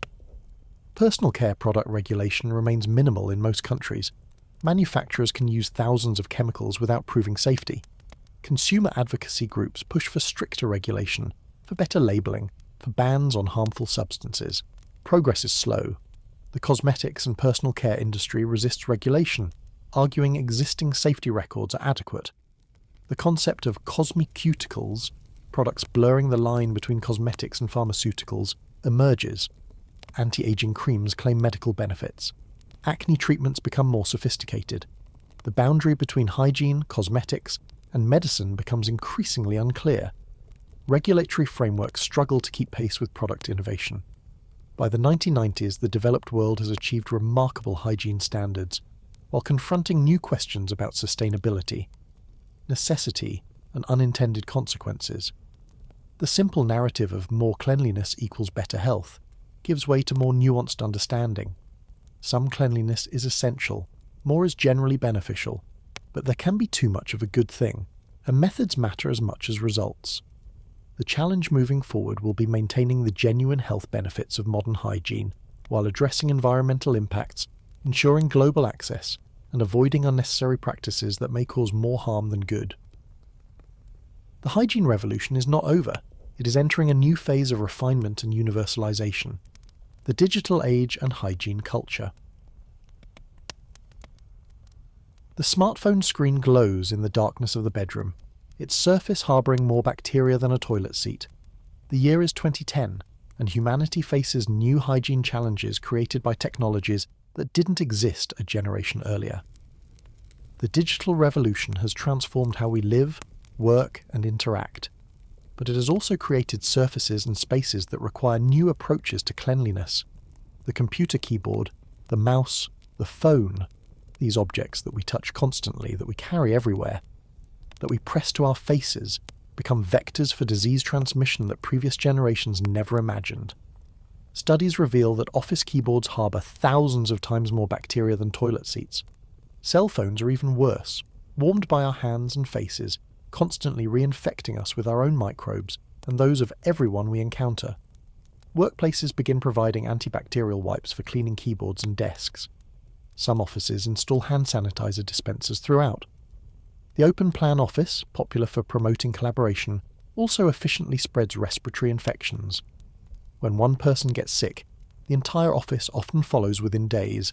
The trade-off between collaboration and disease containment becomes apparent. Hand sanitizer becomes ubiquitous. Bottles appear on desks, in purses, in cars, in schools. The alcohol-based gel, once found primarily in hospitals, is now everywhere. Children grow up knowing they should sanitize their hands after touching public surfaces. Some people become compulsive about it, sanitizing dozens of times daily. Yet questions arise about whether constant use of hand sanitizer is beneficial or harmful. Does it dry out skin? Does it eliminate beneficial microbes along with pathogens? Does it contribute to antimicrobial resistance? Research provides mixed answers. Hand sanitizer is clearly effective at killing germs, but whether constant use is necessary or advisable remains debated. Social media transforms how hygiene practices spread and how cleanliness is performed and displayed. Instagram and Pinterest feature beautifully organised bathrooms, elaborate skincare routines, and cleaning before and after photos. YouTube hosts countless videos about cleaning methods, product reviews, and organising systems. Hygiene becomes content, a performance, a source of social capital. The clean beauty movement gains momentum, rejecting synthetic chemicals in favour of natural ingredients. Influencers promote expensive organic products, claiming they're safer and more effective. The movement reflects genuine concerns about chemical exposure, but also creates new forms of consumption and anxiety. Are your products clean enough? Are you doing enough? Skincare becomes extraordinarily elaborate. Multi-step routines featuring cleansers, toners, serums, moisturizers, and sunscreens become standard among certain demographics. Korean beauty, K-beauty, introduces 10-step skincare routines to Western markets. The line between hygiene, cosmetics, and self-care blurs completely. The environmental impact of increased product consumption becomes more visible. Plastic microbeads in exfoliating products are discovered accumulating in oceans and entering food chains. Several countries ban them. Plastic packaging from hygiene products contributes significantly to waste. Some consumers and companies respond by seeking sustainable alternatives: bar shampoo instead of bottles, reusable menstrual products, refillable containers. Water scarcity becomes more acute in many regions. California experiences severe droughts, prompting campaigns to reduce water use. If it's yellow, let it mellow enters the vernacular. Shorter showers are encouraged. Landscaping shifts from water-hungry lawns to drought-resistant plants. The assumption that water is limitless, so fundamental to modern hygiene, faces reality constraints.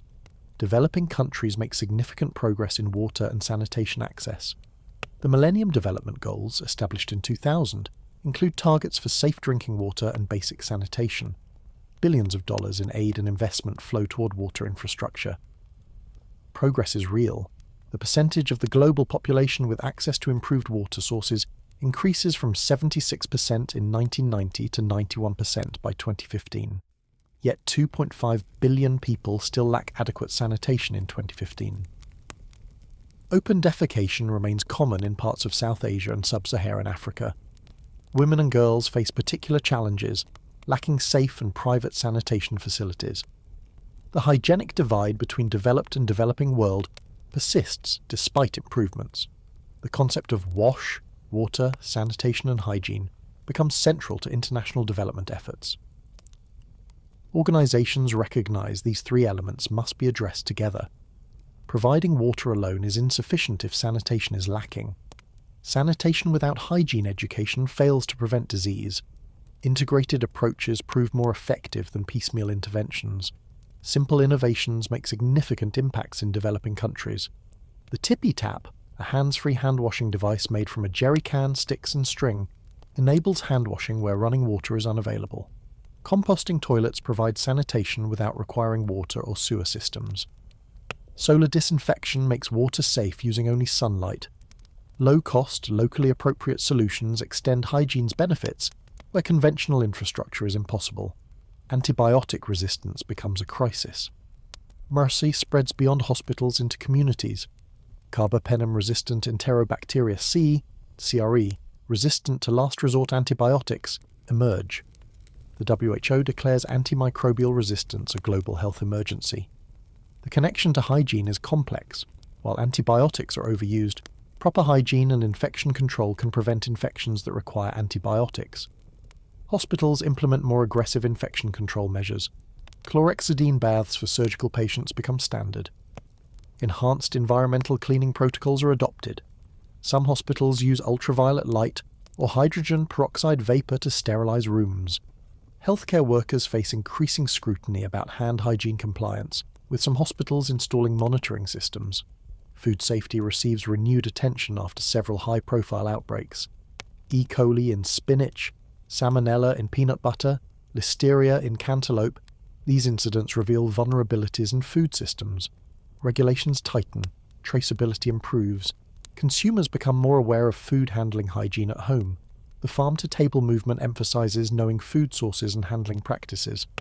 Home cleaning practices intensify for some people while relaxing for others. Some embrace minimalism, reducing possessions and cleaning products. Others develop elaborate cleaning routines inspired by social media and influenced by anxiety about germs. Cleaning becomes a hobby for some, a source of content creation, a way to demonstrate competence and control. The concept of clean eating merges hygiene with nutrition, though the term's meaning is vague and often pseudoscientific. Proponents claim that avoiding processed foods and eating clean natural foods promotes health. While whole foods are generally nutritious, the moralistic language around clean versus dirty food creates unnecessary anxiety and can contribute to eating disorders. Body positivity and natural body movements push back against some aspects of hygiene culture. The no shampoo, no poo movement advocates washing hair less frequently or not at all with shampoo, allowing natural oils to condition hair. Some people reduce bathing frequency, questioning whether daily washing is necessary. These remain minority practices, but represent challenges to dominant hygiene norms. The financial cost of modern hygiene becomes more apparent. The average American family spends hundreds of dollars annually on soap, shampoo, deodorant, toothpaste, cleaning supplies, and related products. For low-income families, this represents a significant burden. Hygiene poverty, inability to afford basic hygiene products, affects millions even in wealthy countries. Menstrual product accessibility becomes a social justice issue. Students miss school because they cannot afford pads or tampons. Some localities begin providing free menstrual products in schools and public restrooms, recognizing that hygiene is a right, not a luxury. Scotland becomes the first country to provide universal free access to menstrual products. By 2015, hygiene in the developed world is characterized by abundance, anxiety, and contradiction. People have access to countless products and unlimited clean water, but worry whether they're cleaning enough or too much, using the right products, following the latest recommendations. Environmental concerns compete with cleanliness concerns. The simple certainty of earlier eras, more cleanliness is always better, gives way to complex negotiations between health, sustainability, economy, and culture. The COVID-19 pandemic and hygiene transformation. Wuhan, China, December 2019. A novel coronavirus begins spreading among humans, initially unrecognized, soon to become the most significant public health crisis in a century. Within months, COVID-19 will sweep across the globe, killing millions and transforming hygiene practices in ways not seen since the germ theory revolution. The early pandemic response emphasizes hygiene. Wash hands frequently for 20 seconds with soap and water. Sanitize surfaces. Don't touch your face. These messages, repeated constantly, become mantras of survival. Suddenly, hygiene is not just good practice, but a matter of life and death. The world remembers what it had forgotten, that infectious disease remains a mortal threat. Hand sanitizer sells out everywhere. Stores impose purchase limits. Manufacturers ramp up production, converting alcohol production facilities to hand sanitizer manufacturing. People make their own from rubbing alcohol and aloe vera. The gel that was common but not universal becomes an essential tool for navigating public spaces. Hand washing becomes ritualistic. Health agencies produce videos demonstrating proper technique. Happy birthday sung twice becomes the timing standard. People wash hands upon entering their homes, before and after touching packages, before eating, after any potential exposure. The simple act of hand washing, promoted for over a century, finally receives the attention it deserves. Surface disinfection reaches obsessive levels. People wipe groceries with disinfectant. They leave packages outside for days, believing the virus lives on cardboard. They spray shoes with disinfectant before entering homes. While these practices reflect genuine fear, they also reveal how little most people understood about disease transmission. The virus spreads primarily through air, not surfaces, though this takes months to become clear. The obsessive cleaning creates unintended consequences. Disinfectant wipes sell out. Supply chains strain. Some people overuse harsh chemicals, causing skin damage or respiratory problems. Others mix chemicals dangerously, creating toxic fumes. Poison control centres report increases in chemical exposure cases. The desperate desire to stay safe through cleanliness sometimes creates new hazards. Masks become ubiquitous, transforming public spaces in ways unprecedented in peacetime. Initially, authorities claim masks are unnecessary for the general public, wanting to preserve supplies for healthcare workers. As evidence mounts that asymptomatic transmission is common, recommendations shift. Masks become mandatory in most public spaces across much of the world. The mask debates reveal deep cultural divisions. In some Asian countries, with cultural traditions of mask wearing during illness, adoption is immediate and universal. In Western countries, particularly the United States, masks become politicized. Some view them as essential public health measures, others see them as symbols of government overreach. The simple piece of cloth becomes a battleground. Healthcare workers endure extraordinary conditions. PPE shortages force reuse of N95 masks meant to be disposable. Plastic face shields are improvised. Gowns are fashioned from garbage bags. In the wealthiest countries on Earth, doctors and nurses face shortages of basic protective equipment. The pandemic exposes vulnerabilities in medical supply chains and preparedness. The concept of deep cleaning enters common vocabulary. Businesses advertise their deep cleaning protocols. Schools close for deep cleaning when cases are detected. What deep cleaning means varies widely. Sometimes it's theatre, visible action to reassure people, rather than effective disinfection. The psychological need for action sometimes outweighs scientific evidence about what actually works. Ventilation receives belated recognition as crucial for preventing airborne disease transmission. Buildings install better air filtration. HEPA filters sell out. Some schools and businesses invest in UVC light for air disinfection. Outdoor spaces become preferred for gatherings. The importance of air quality, long recognised by experts but ignored by the public, becomes obvious. Social distancing creates new norms around personal space. The 6-foot, 2-metre rule, initially somewhat arbitrary, but grounded in droplet physics, becomes sacred. People unconsciously step back when others approach. Lines mark safe distances in stores. Capacity limits restrict how many people can occupy spaces. The spatial organisation of society shifts to reduce contact. Hand hygiene compliance in healthcare settings, previously around 40%, increases dramatically. Healthcare workers, always aware they should wash hands between patients, now actually do so consistently, motivated by fear of a deadly virus where previous motivation was insufficient. The pandemic achieves what decades of hospital campaigns could not. The concept of hygiene theatre emerges, visible cleaning and safety measures that reassure people without necessarily preventing transmission. Temperature checks at building entrances do little. Most transmission occurs before symptoms develop, but they signal that precautions are being taken. Plexiglass barriers appear everywhere, though their effectiveness is questionable. The performance of safety becomes almost as important as actual safety. Mask mandates eventually lift in most places as vaccination rates increase and virus variants become less severe.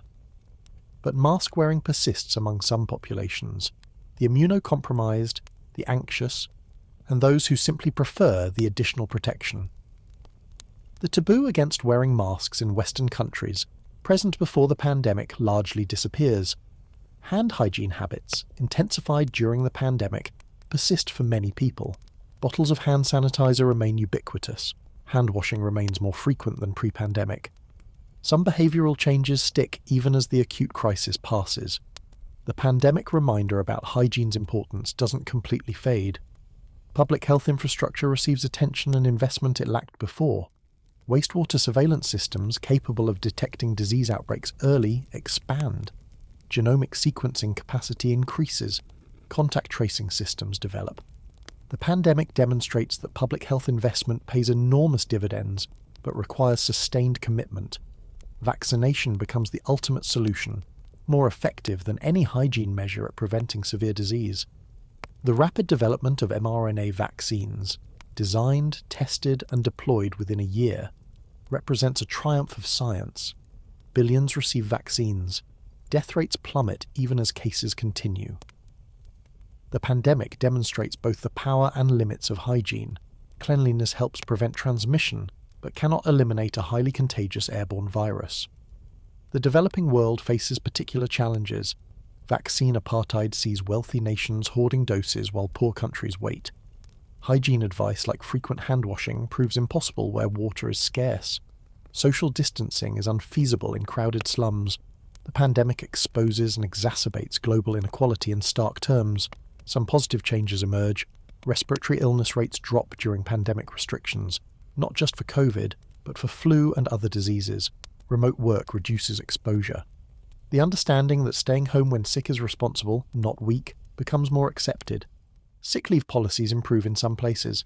The culture around contagious illness shifts modestly toward greater consideration. Mental health impacts of pandemic restrictions become apparent. Isolation damages psychological well-being. For some, especially those with OCD, pandemic hygiene advice exacerbates existing conditions. The mental health crisis, already brewing before the pandemic, intensifies. The focus on physical health through hygiene comes at costs to mental health that are only beginning to be calculated. As the pandemic transitions to endemic status, society grapples with what lessons to retain. Will hand-washing remain more frequent? Will people stay home when sick? Will buildings maintain better air filtration?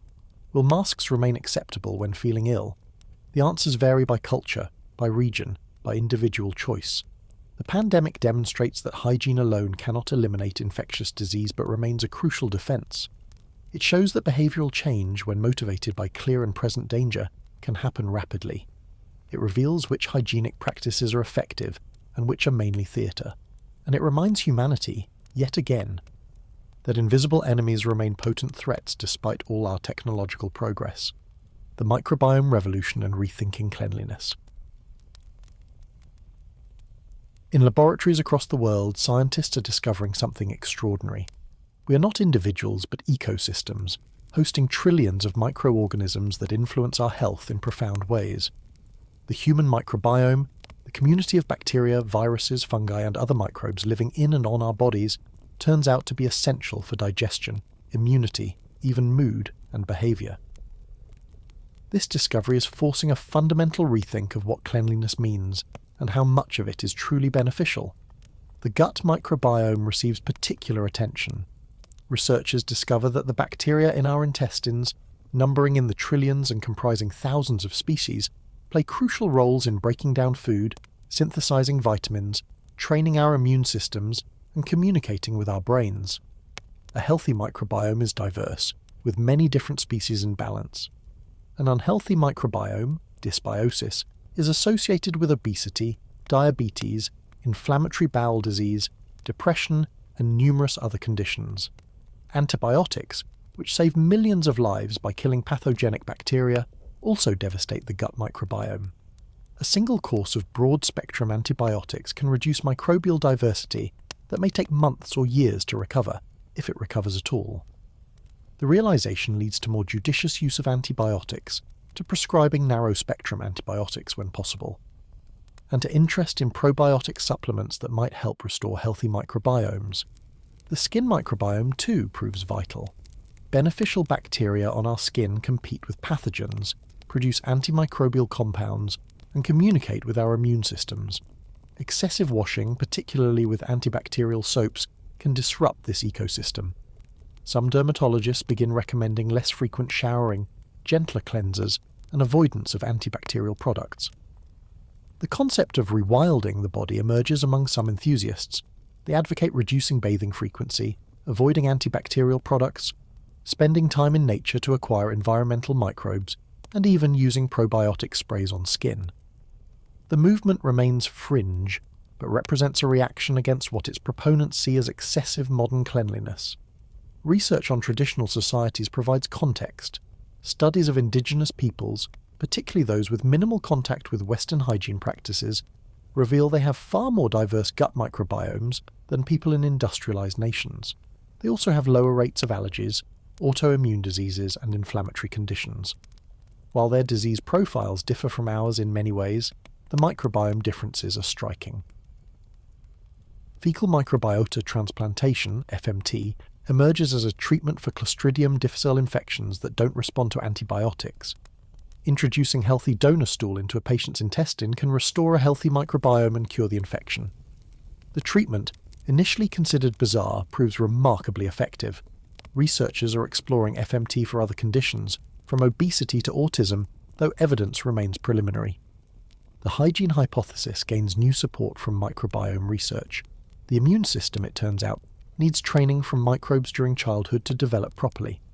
Without sufficient microbial exposure, particularly to harmless environmental organisms, immune systems may become hypersensitive, leading to allergies and autoimmune diseases.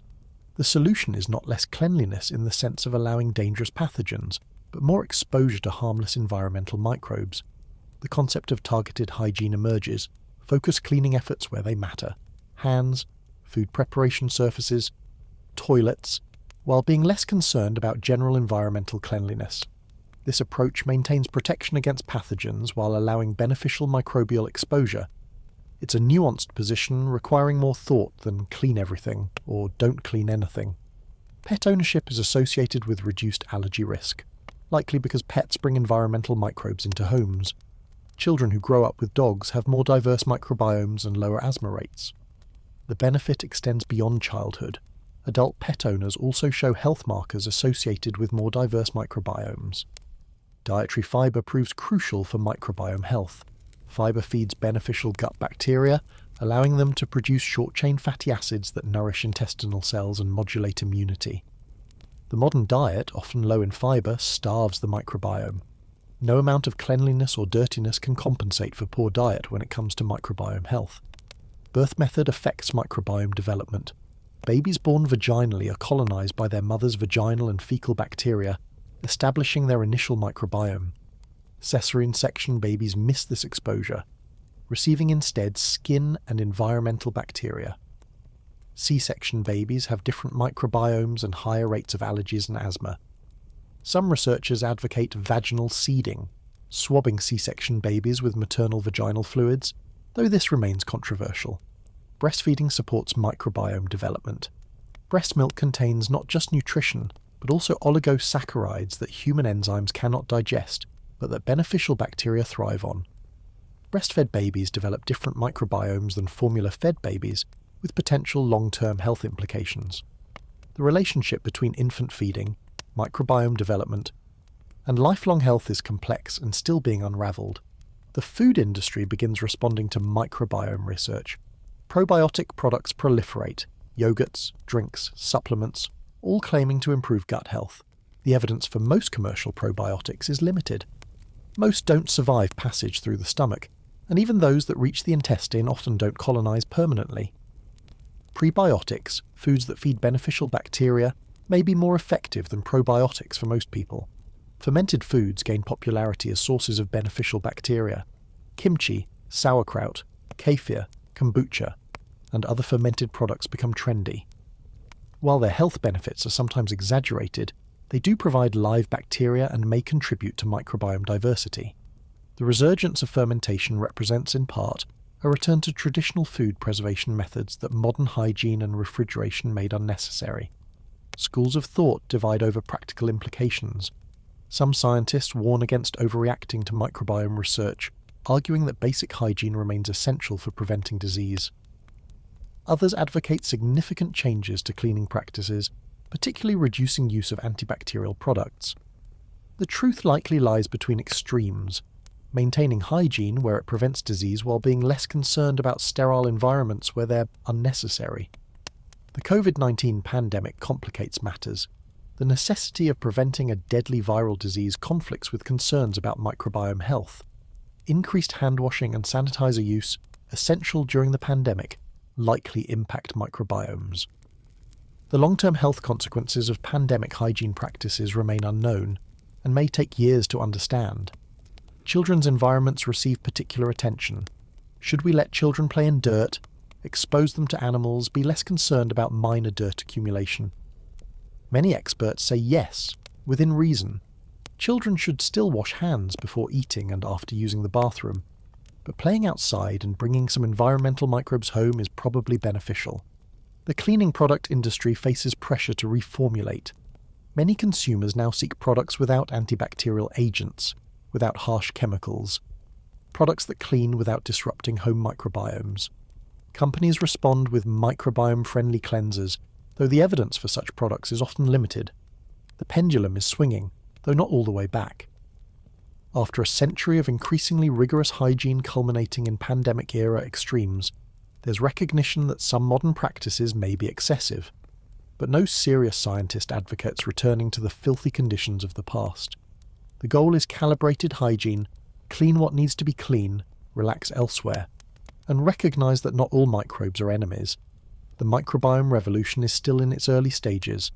Research continues to reveal new connections between our resident microbes and our health. The implications for hygiene practices will continue to unfold for decades. What's already clear is that the simple equation of more cleanliness always equals better health must be revised. The reality is more nuanced, more interesting, and more challenging to navigate than anyone previously imagined. The global sanitation crisis and universal hygiene. Lagos, Nigeria, present day. In a crowded slum, a woman rises before dawn to walk to a communal tap, waiting in line for an hour to fill jerry cans with water she'll carry home on her head. The water costs money she can barely afford. She'll use it for drinking, cooking, washing dishes, and minimal personal hygiene. There is no water for anything else. Her children have never experienced a proper bath. 2/3 of the world lives without safely managed sanitation, toilets that separate human waste from human contact and treat or dispose of it hygienically. Nearly 2 billion people lack even basic sanitation, any kind of improved facility. More than 600 million practice open defecation, relieving themselves outside without any toilet at all. These aren't historical figures from centuries past. This is today, in the 21st century, on a planet where other humans debate whether to shower once or twice daily. The consequences are devastating. Diarrheal diseases, almost entirely preventable through clean water and sanitation, kill over 1,000 children every single day. That's more children than die from HIV, malaria and tuberculosis combined. These are not complicated diseases requiring advanced medicine. They're preventable through hygiene alone. Women and girls suffer disproportionately.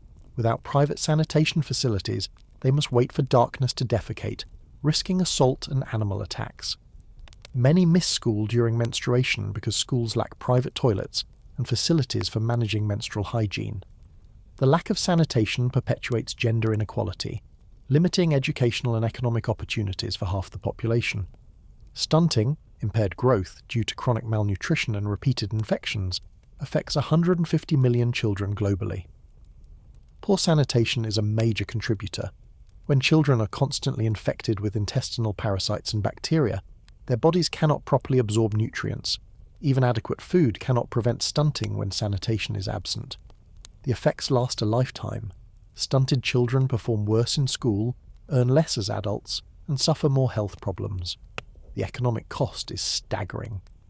The World Bank estimates that inadequate sanitation costs the global economy over $200 billion annually in healthcare costs and lost productivity.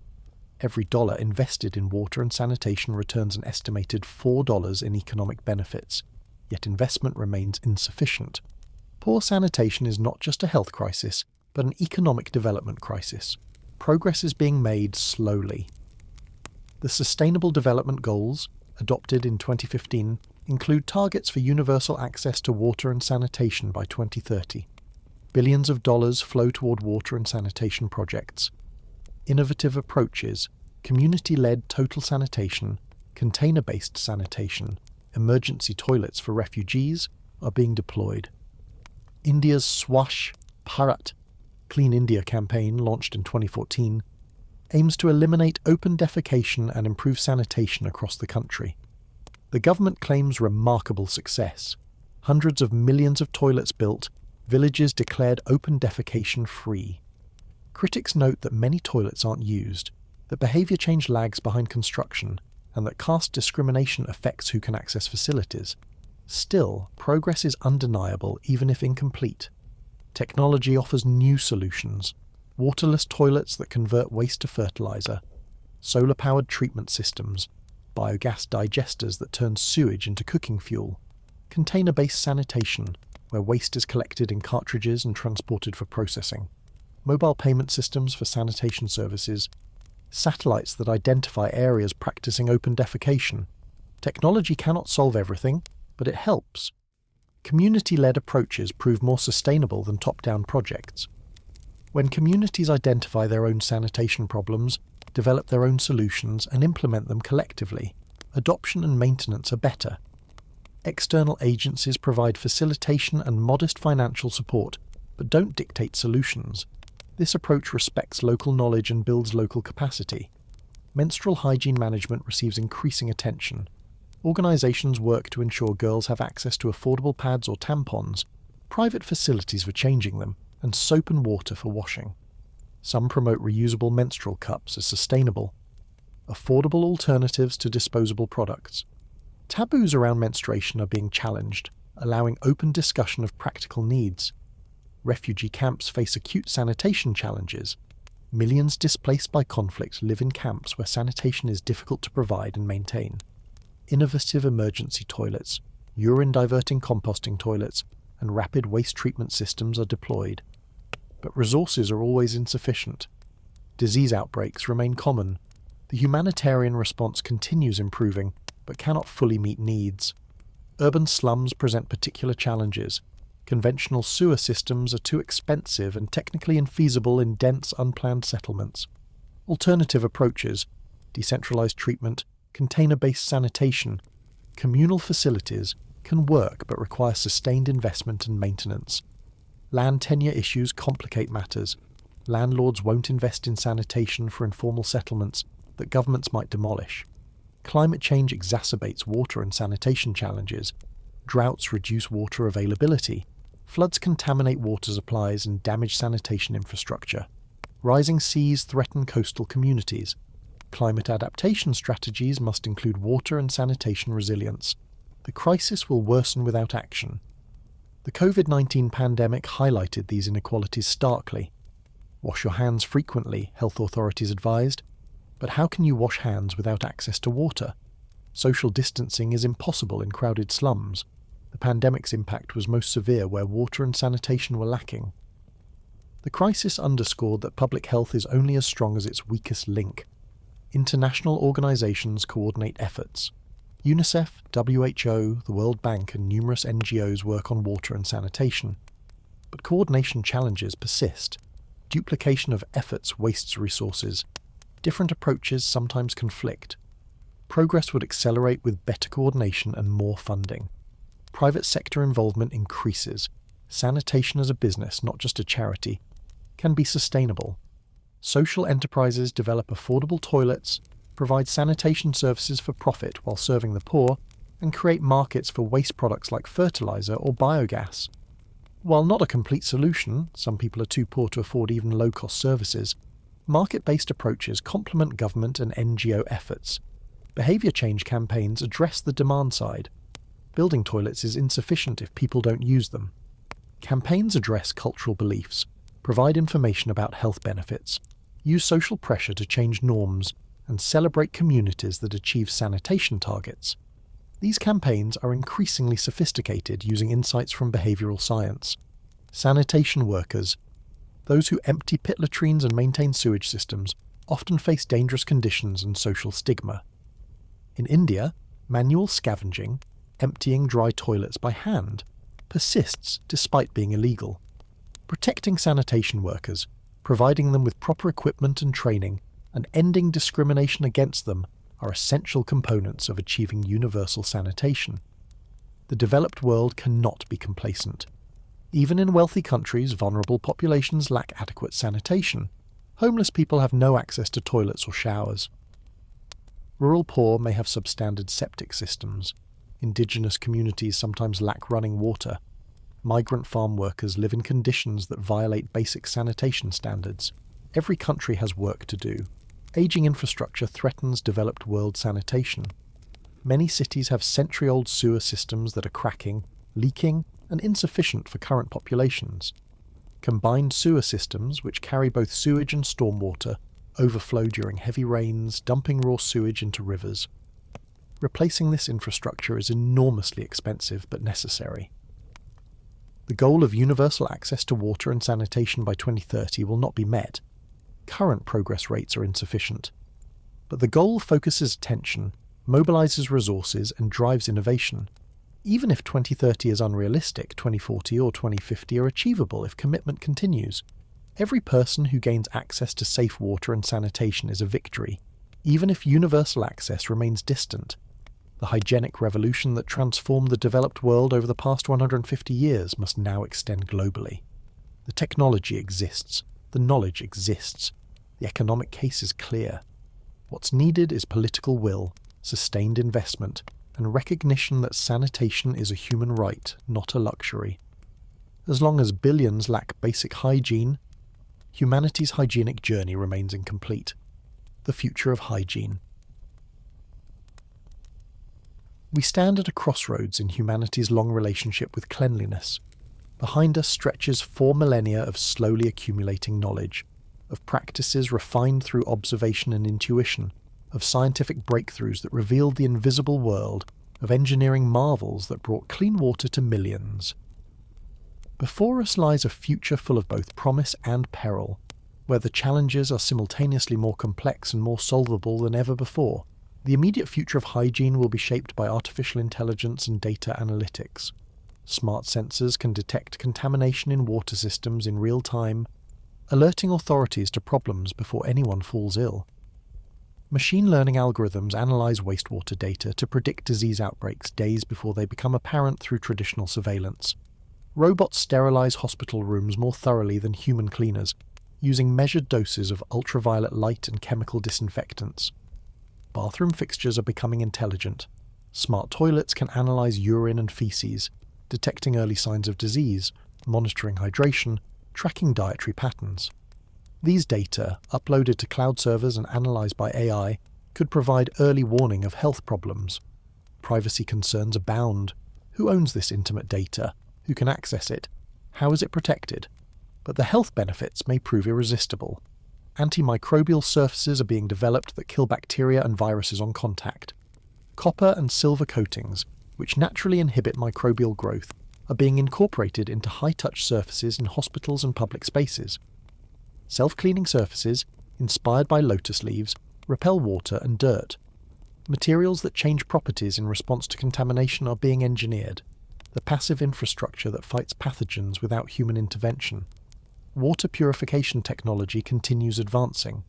Graphene filters can remove even viruses from water. Solar-powered systems make clean water from seawater or contaminated sources without requiring infrastructure. Point-of-use purification devices give individuals control over their water quality. These technologies could finally bring safe water to the billions who currently lack it, if they can be deployed affordably at scale. Waterless sanitation systems are becoming more sophisticated. Toilets that incinerate waste, producing sterile ash. Systems that chemically treat waste, rendering it safe immediately. Composting toilets that convert human waste into valuable fertilizer. As water scarcity intensifies, these waterless alternatives will become increasingly important, especially in arid regions. The circular economy is being applied to sanitation. Human waste contains valuable nutrients, nitrogen, phosphorus, potassium, that can be recovered and returned to agriculture. Some cities are mining their sewage for these resources, reducing dependence on mined fertilizers. Urine separation systems, which collect urine separately from feces, make this recovery more efficient. The waste that was simply disposed of is becoming recognized as a resource. Genetic engineering raises fascinating possibilities. Could we engineer probiotics specifically tailored to individual microbiomes? Could we modify human skin bacteria to produce natural antibiotics or pleasant scents, eliminating the need for deodorants? Could we create crops that require less water, making agricultural water use more sustainable? The ethical questions are profound, but the potential exists. Nanotechnology may revolutionize materials, self-cleaning fabrics that never need washing, surfaces that actively kill pathogens at the molecular level, water filtration membranes that remove everything harmful while leaving beneficial minerals, soap molecules engineered for maximum effectiveness with minimum environmental impact. The technology exists in laboratories. Bringing it to mass market affordably is the challenge. Virtual and augmented reality could transform hygiene education. Imagine children using VR headsets to see bacteria on unwashed hands, making the invisible threat visible and memorable. Medical students could practice sterile technique in virtual operating rooms before entering real ones. Public health messages could be delivered through AR overlays in public spaces, reminding people to wash hands at crucial moments. Climate change will profoundly affect hygiene infrastructure. Rising seas threaten coastal sewage treatment plants. Increased flooding overwhelms drainage systems and contaminates water supplies. Droughts stress water resources. Infrastructure must be redesigned for resilience, for adaptation to changing conditions. The stable climate assumptions underlying current systems no longer hold. Migration, both voluntary and forced, creates hygiene challenges. Rapidly growing megacities in developing countries struggle to provide sanitation infrastructure. Refugee populations require emergency solutions. Climate refugees will increase as regions become uninhabitable. Flexible, rapidly deployable, affordable sanitation systems will be essential. The aging population in developed countries creates different challenges. Elderly people may struggle with hygiene tasks that were once simple. Assistive technologies, walk-in tubs, handheld shower heads, bidet toilets, make hygiene easier for those with limited mobility. Dignity and independence in personal hygiene become quality-of-life issues for millions. Cultural attitudes toward hygiene continue evolving. The Japanese practice of removing shoes indoors is spreading to other cultures. The Western habit of daily showering is being questioned even within Western societies. Different cultures are learning from each other, adopting practices that work while adapting them to local contexts. Hygiene is becoming more diverse, not more uniform. The relationship between cleanliness and class is being re-examined. Hygiene should be a right, not a privilege. Free public restrooms, access to showers for homeless populations, menstrual products in schools, these are being recognized as basic necessities, not luxuries. The commercialization of hygiene, which created anxiety to sell products, faces backlash from those who see cleanliness as too important to be purely market-driven. Space exploration presents unique hygiene challenges. How do you maintain cleanliness in zero gravity? How do you manage waste on a months-long journey to Mars? How do you bathe without wasting precious water? Space agencies are developing solutions that may have applications on Earth, particularly in water-scarce regions. The constraints of space travel drive innovation in resource conservation. Pandemic preparedness has been transformed by COVID-19. Future pandemics are inevitable, but responses can be better. Improved ventilation systems, stockpiles of protective equipment, practiced protocols for hygiene intensification, public understanding of disease transmission. These preparations will make the next pandemic less devastating. The lessons have been learned at terrible cost, but they have been learned. The philosophical question remains, how much cleanliness do we need? The answer is complex, context-dependent and evolving. Enough to prevent disease transmission, certainly. Enough to maintain dignity and comfort. Enough to allow full participation in social and economic life. But perhaps not so much that we eliminate beneficial microbes, not so much that we poison the environment with chemicals, not so much that we waste precious resources. The future of hygiene is not a return to the past, despite what some advocates of rewilding suggest. We cannot and should not abandon the knowledge gained over millennia, but neither is it a continuation of the trajectory of ever-increasing cleanliness and consumption. The future lies in calibration, in understanding where hygiene matters most and focusing efforts there, in developing sustainable practices that protect both human and environmental health. Technology will provide tools, but human choices will determine outcomes. Will we invest in extending hygiene infrastructure globally, or will we accept that billions remain without adequate sanitation? Will we develop sustainable cleaning practices, or will we continue poisoning waterways with chemicals? Will we learn from microbiome research to practice targeted hygiene, or will we continue obsessive cleanliness where it's unnecessary? The story of human hygiene is fundamentally a story of progress, despite setbacks and complications. From the first humans who noticed that clean water tasted better, to the Romans who built aqueducts, to the scientists who discovered germs, to the engineers who constructed modern sanitation systems, to the public health workers bringing these benefits to every corner of the globe. Each generation has built upon the knowledge of those before. We live in an age of paradox. The cleanest humans in history share a planet with billions who lack basic sanitation. We have knowledge and technology the ancients could not imagine, yet we struggle with challenges they would recognize, providing clean water, disposing of waste, preventing disease. We have achieved wonders and face urgent crises. We stand on the shoulders of giants while still learning to walk. The journey continues. 4,000 years have brought us from rivers to aqueducts to purification plants, from public baths to private bathrooms to smart showers, from miasma theory to germ theory to microbiome science, from seeing cleanliness as religious obligation to scientific necessity to environmental concern. Each age has understood hygiene differently, valued it differently, practiced it differently. What remains constant is this: hygiene matters. Clean water saves lives. Sanitation prevents disease. Washing hands is among the most effective public health interventions ever discovered. These truths are not diminished by the complexities of microbiomes or the concerns about environmental impact. They are eternal truths, learned painfully across millennia, written in the mortality statistics of populations that neglected them.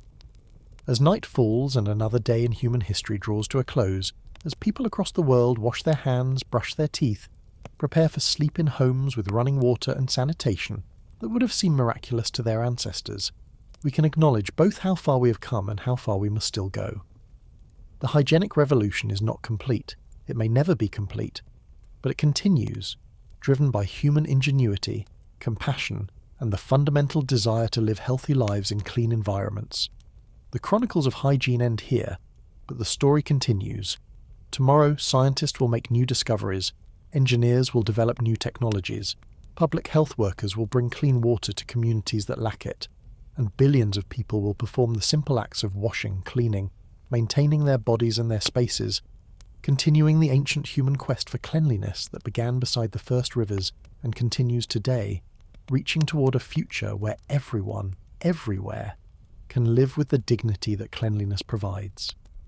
May that future arrive swiftly. The lessons of hygiene history.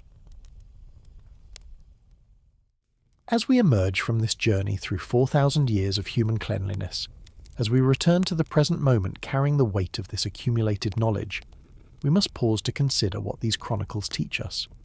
History is not merely a recitation of facts and dates, it is a teacher, offering lessons to those willing to listen. The history of hygiene speaks to us across the ages, and its message is both urgent and profound.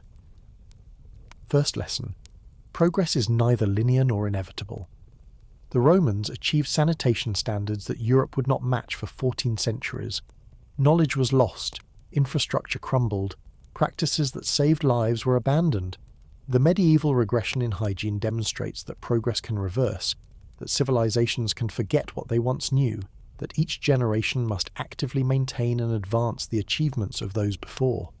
We live in an age that assumes progress is automatic, that technology always advances, that knowledge once gained cannot be lost. The history of hygiene tells us this is dangerously naive. Everything we take for granted, clean water from taps, flush toilets, daily bathing, depends on infrastructure that must be maintained, on knowledge that must be taught, on practices that must be continued. Neglect them, and they will fail. Forget them, and they will be lost. The COVID-19 pandemic reminded us how quickly normal life can be disrupted. The pandemic was mild compared to what could come. Climate change threatens water supplies. Political instability threatens infrastructure. Economic crisis threatens maintenance. The hygienic systems we depend on are more fragile than we like to believe. The lesson: never take hygiene for granted. Invest in it. Maintain it, defend it, or risk losing it. Second lesson: knowledge without action is worthless. Semmelweis proved that hand-washing saves lives. His colleagues rejected his findings and continued killing patients with their unwashed hands. The knowledge existed, but belief and behaviour did not change. Knowledge alone does not save lives. Applied knowledge does. Today, we know how to provide clean water and sanitation to everyone on Earth. The technology exists, the knowledge exists, the economic case is clear. Yet billions lack basic hygiene. The gap between knowledge and action remains vast. We know what to do, we choose not to do it, at least not with sufficient urgency or resources. This pattern repeats throughout history. Knowledge precedes action, often by decades or centuries. The lag kills people. The lag perpetuates suffering.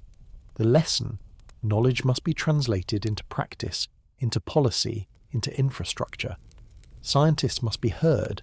Evidence must guide decisions. Resources must be allocated. Otherwise, knowledge is merely academic curiosity while people die of preventable diseases.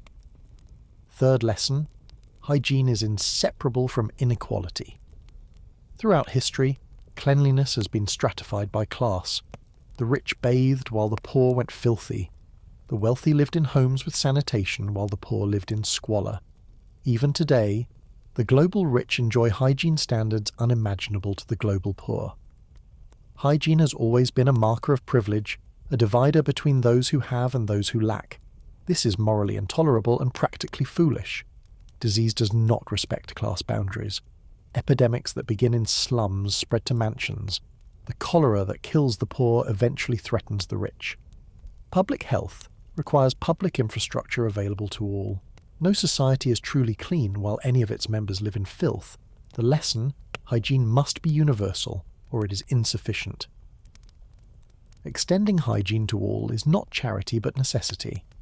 The investments required are substantial, but the alternative, persistent disease, endemic poverty, moral degradation, is far more costly. A civilization that provides clean water only to some is a civilization that has failed a fundamental test. Fourth lesson: culture shapes. Cleanliness. Hygiene is not purely objective. Different societies have valued cleanliness differently, practiced it differently, understood it differently. The Islamic emphasis on ritual cleanliness created infrastructure that Christian Europe lacked. Japanese bathing culture persists despite Western influence. Indian attitudes toward purity and pollution shape sanitation practices. Culture matters. This has implications for global hygiene efforts. Importing Western practices wholesale does not work. Solutions must be culturally appropriate, respecting local values and practices while achieving health outcomes. The best interventions work with culture, not against it, finding ways to achieve hygiene that fit within existing worldviews. The lesson: hygiene promotion must be culturally sensitive. Listen to local communities, understand existing practices, build on strengths, address concerns respectfully. One-size-fits-all approaches fail. Context matters. Culture matters. Respect matters. Fifth lesson: technology is necessary but insufficient. The technological innovations that enabled modern hygiene, aqueducts, water treatment, sewage systems, antibiotics, vaccines, are genuine achievements worthy of celebration. Technology has saved countless lives. But technology alone does not create clean societies. Behavior matters. Social organization matters. Political will matters. Japan maintained high cleanliness standards before modern technology through cultural practices and social norms. Victorian England had modern technology, but also enormous slums where technology did not reach. Today's world has every technology needed for universal hygiene, yet billions lack access. Technology is necessary but never sufficient. The lesson: hygiene requires more than engineering solutions. It requires education, behavior change, social organization, political commitment, sustained investment. Technology provides tools. Humans must choose to use them wisely and equitably. Never assume technology alone will solve hygiene challenges. Sixth lesson: unintended consequences are inevitable. Antibiotics saved millions, but created resistant bacteria. Antibacterial soaps seemed wise, but disrupted microbiomes and polluted waterways. Excessive cleanliness may contribute to allergies and autoimmune diseases. Every intervention has consequences beyond those intended. Some consequences are beneficial, some are harmful, many are unexpected. This should inspire humility, not paralysis. We must act. The cost of inaction is too high, but we must act thoughtfully, monitoring for unintended effects, prepared to adjust course when problems emerge. The precautionary principle has merit. Before widespread adoption of new hygiene practices or products, consider what might go wrong. The lesson: proceed with caution and humility. Test rigorously. Monitor continuously. Be prepared to revise. admit mistakes. No intervention is perfect. All choices involve trade-offs. Acknowledge uncertainty. Learn from errors. Adapt. 7th lesson. Small changes have enormous impact. Hand washing with soap prevents millions of deaths annually. Chlorination of water eliminated most waterborne disease in developed countries. Oral rehydration therapy saves children dying from diarrhea. These interventions are simple, inexpensive, low-tech. They work, they scale, they save lives. The most impactful hygiene interventions are often the simplest. Not the latest technology, not the most expensive products, but basic practices applied consistently. This is simultaneously encouraging. We don't need to wait for breakthrough innovations, and challenging. If simple solutions exist, why aren't they universal? The lesson: prioritize high-impact simple interventions, hand-washing education, access to soap and water, sanitation infrastructure. These basics save more lives than sophisticated technologies available only to the wealthy. Ensure everyone has access to simple, proven interventions before pursuing complex, expensive ones. 8th lesson. The future depends on choices made today. The hygienic landscape of 2050 will be determined by investments made in the 2020s. If infrastructure is built, maintained and extended, billions will live healthier lives. If investment is inadequate, if political will falters, if other priorities dominate, progress will stall or reverse. The future is not predetermined. It depends on choices. Will we ensure universal access to clean water and sanitation? Will we develop sustainable hygiene practices that protect environmental health? Will we learn from microbiome research without abandoning proven disease prevention? Will we maintain preparedness for future pandemics? Will we address the inequalities that leave billions without basic hygiene? These questions will be answered by our actions, not our intentions. The lesson: we are responsible for the hygiene future we create. History will judge us by whether we extended hygiene's benefits to all humanity, or accepted a world divided between the clean and the filthy. The knowledge exists. The resources exist, at least globally. What's needed is will, commitment, and action. The choice is ours. As we close this chronicle, as the final words are written, and the history of hygiene is laid before us complete, from ancient rivers to modern concerns, we carry forward this wisdom. We stand as inheritors of 4 millennia of accumulated knowledge about cleanliness, disease prevention, and human dignity. We are the beneficiaries of countless innovations, of infrastructure built by previous generations, of scientists who unlocked nature's secrets, of reformers who fought for public health. We are also stewards of this inheritance, responsible for maintaining it, extending it, improving it, and passing it to those who follow. The children born today deserve to inherit a world where clean water flows, where sanitation is universal, where hygiene is a right, not a privilege. Whether they receive that world depends on decisions made now, on investments made today, on priorities chosen this moment. The Chronicles of Hygiene teach us that progress is possible, that knowledge applied with wisdom can transform human life, that compassion combined with intelligence can solve even challenges that seem intractable. They also warn us that progress is fragile, that knowledge can be lost, that inequality corrupts even the best systems, that vigilance is eternally necessary. Let these lessons guide us forward. Let this history inform our choices. Let the struggles of those who came before inspire us to complete the work they began. The hygienic revolution continues. We are its inheritors and its architects. May we prove worthy of both roles. The story of hygiene is not yet finished. The final chapter remains to be written, and we are its authors.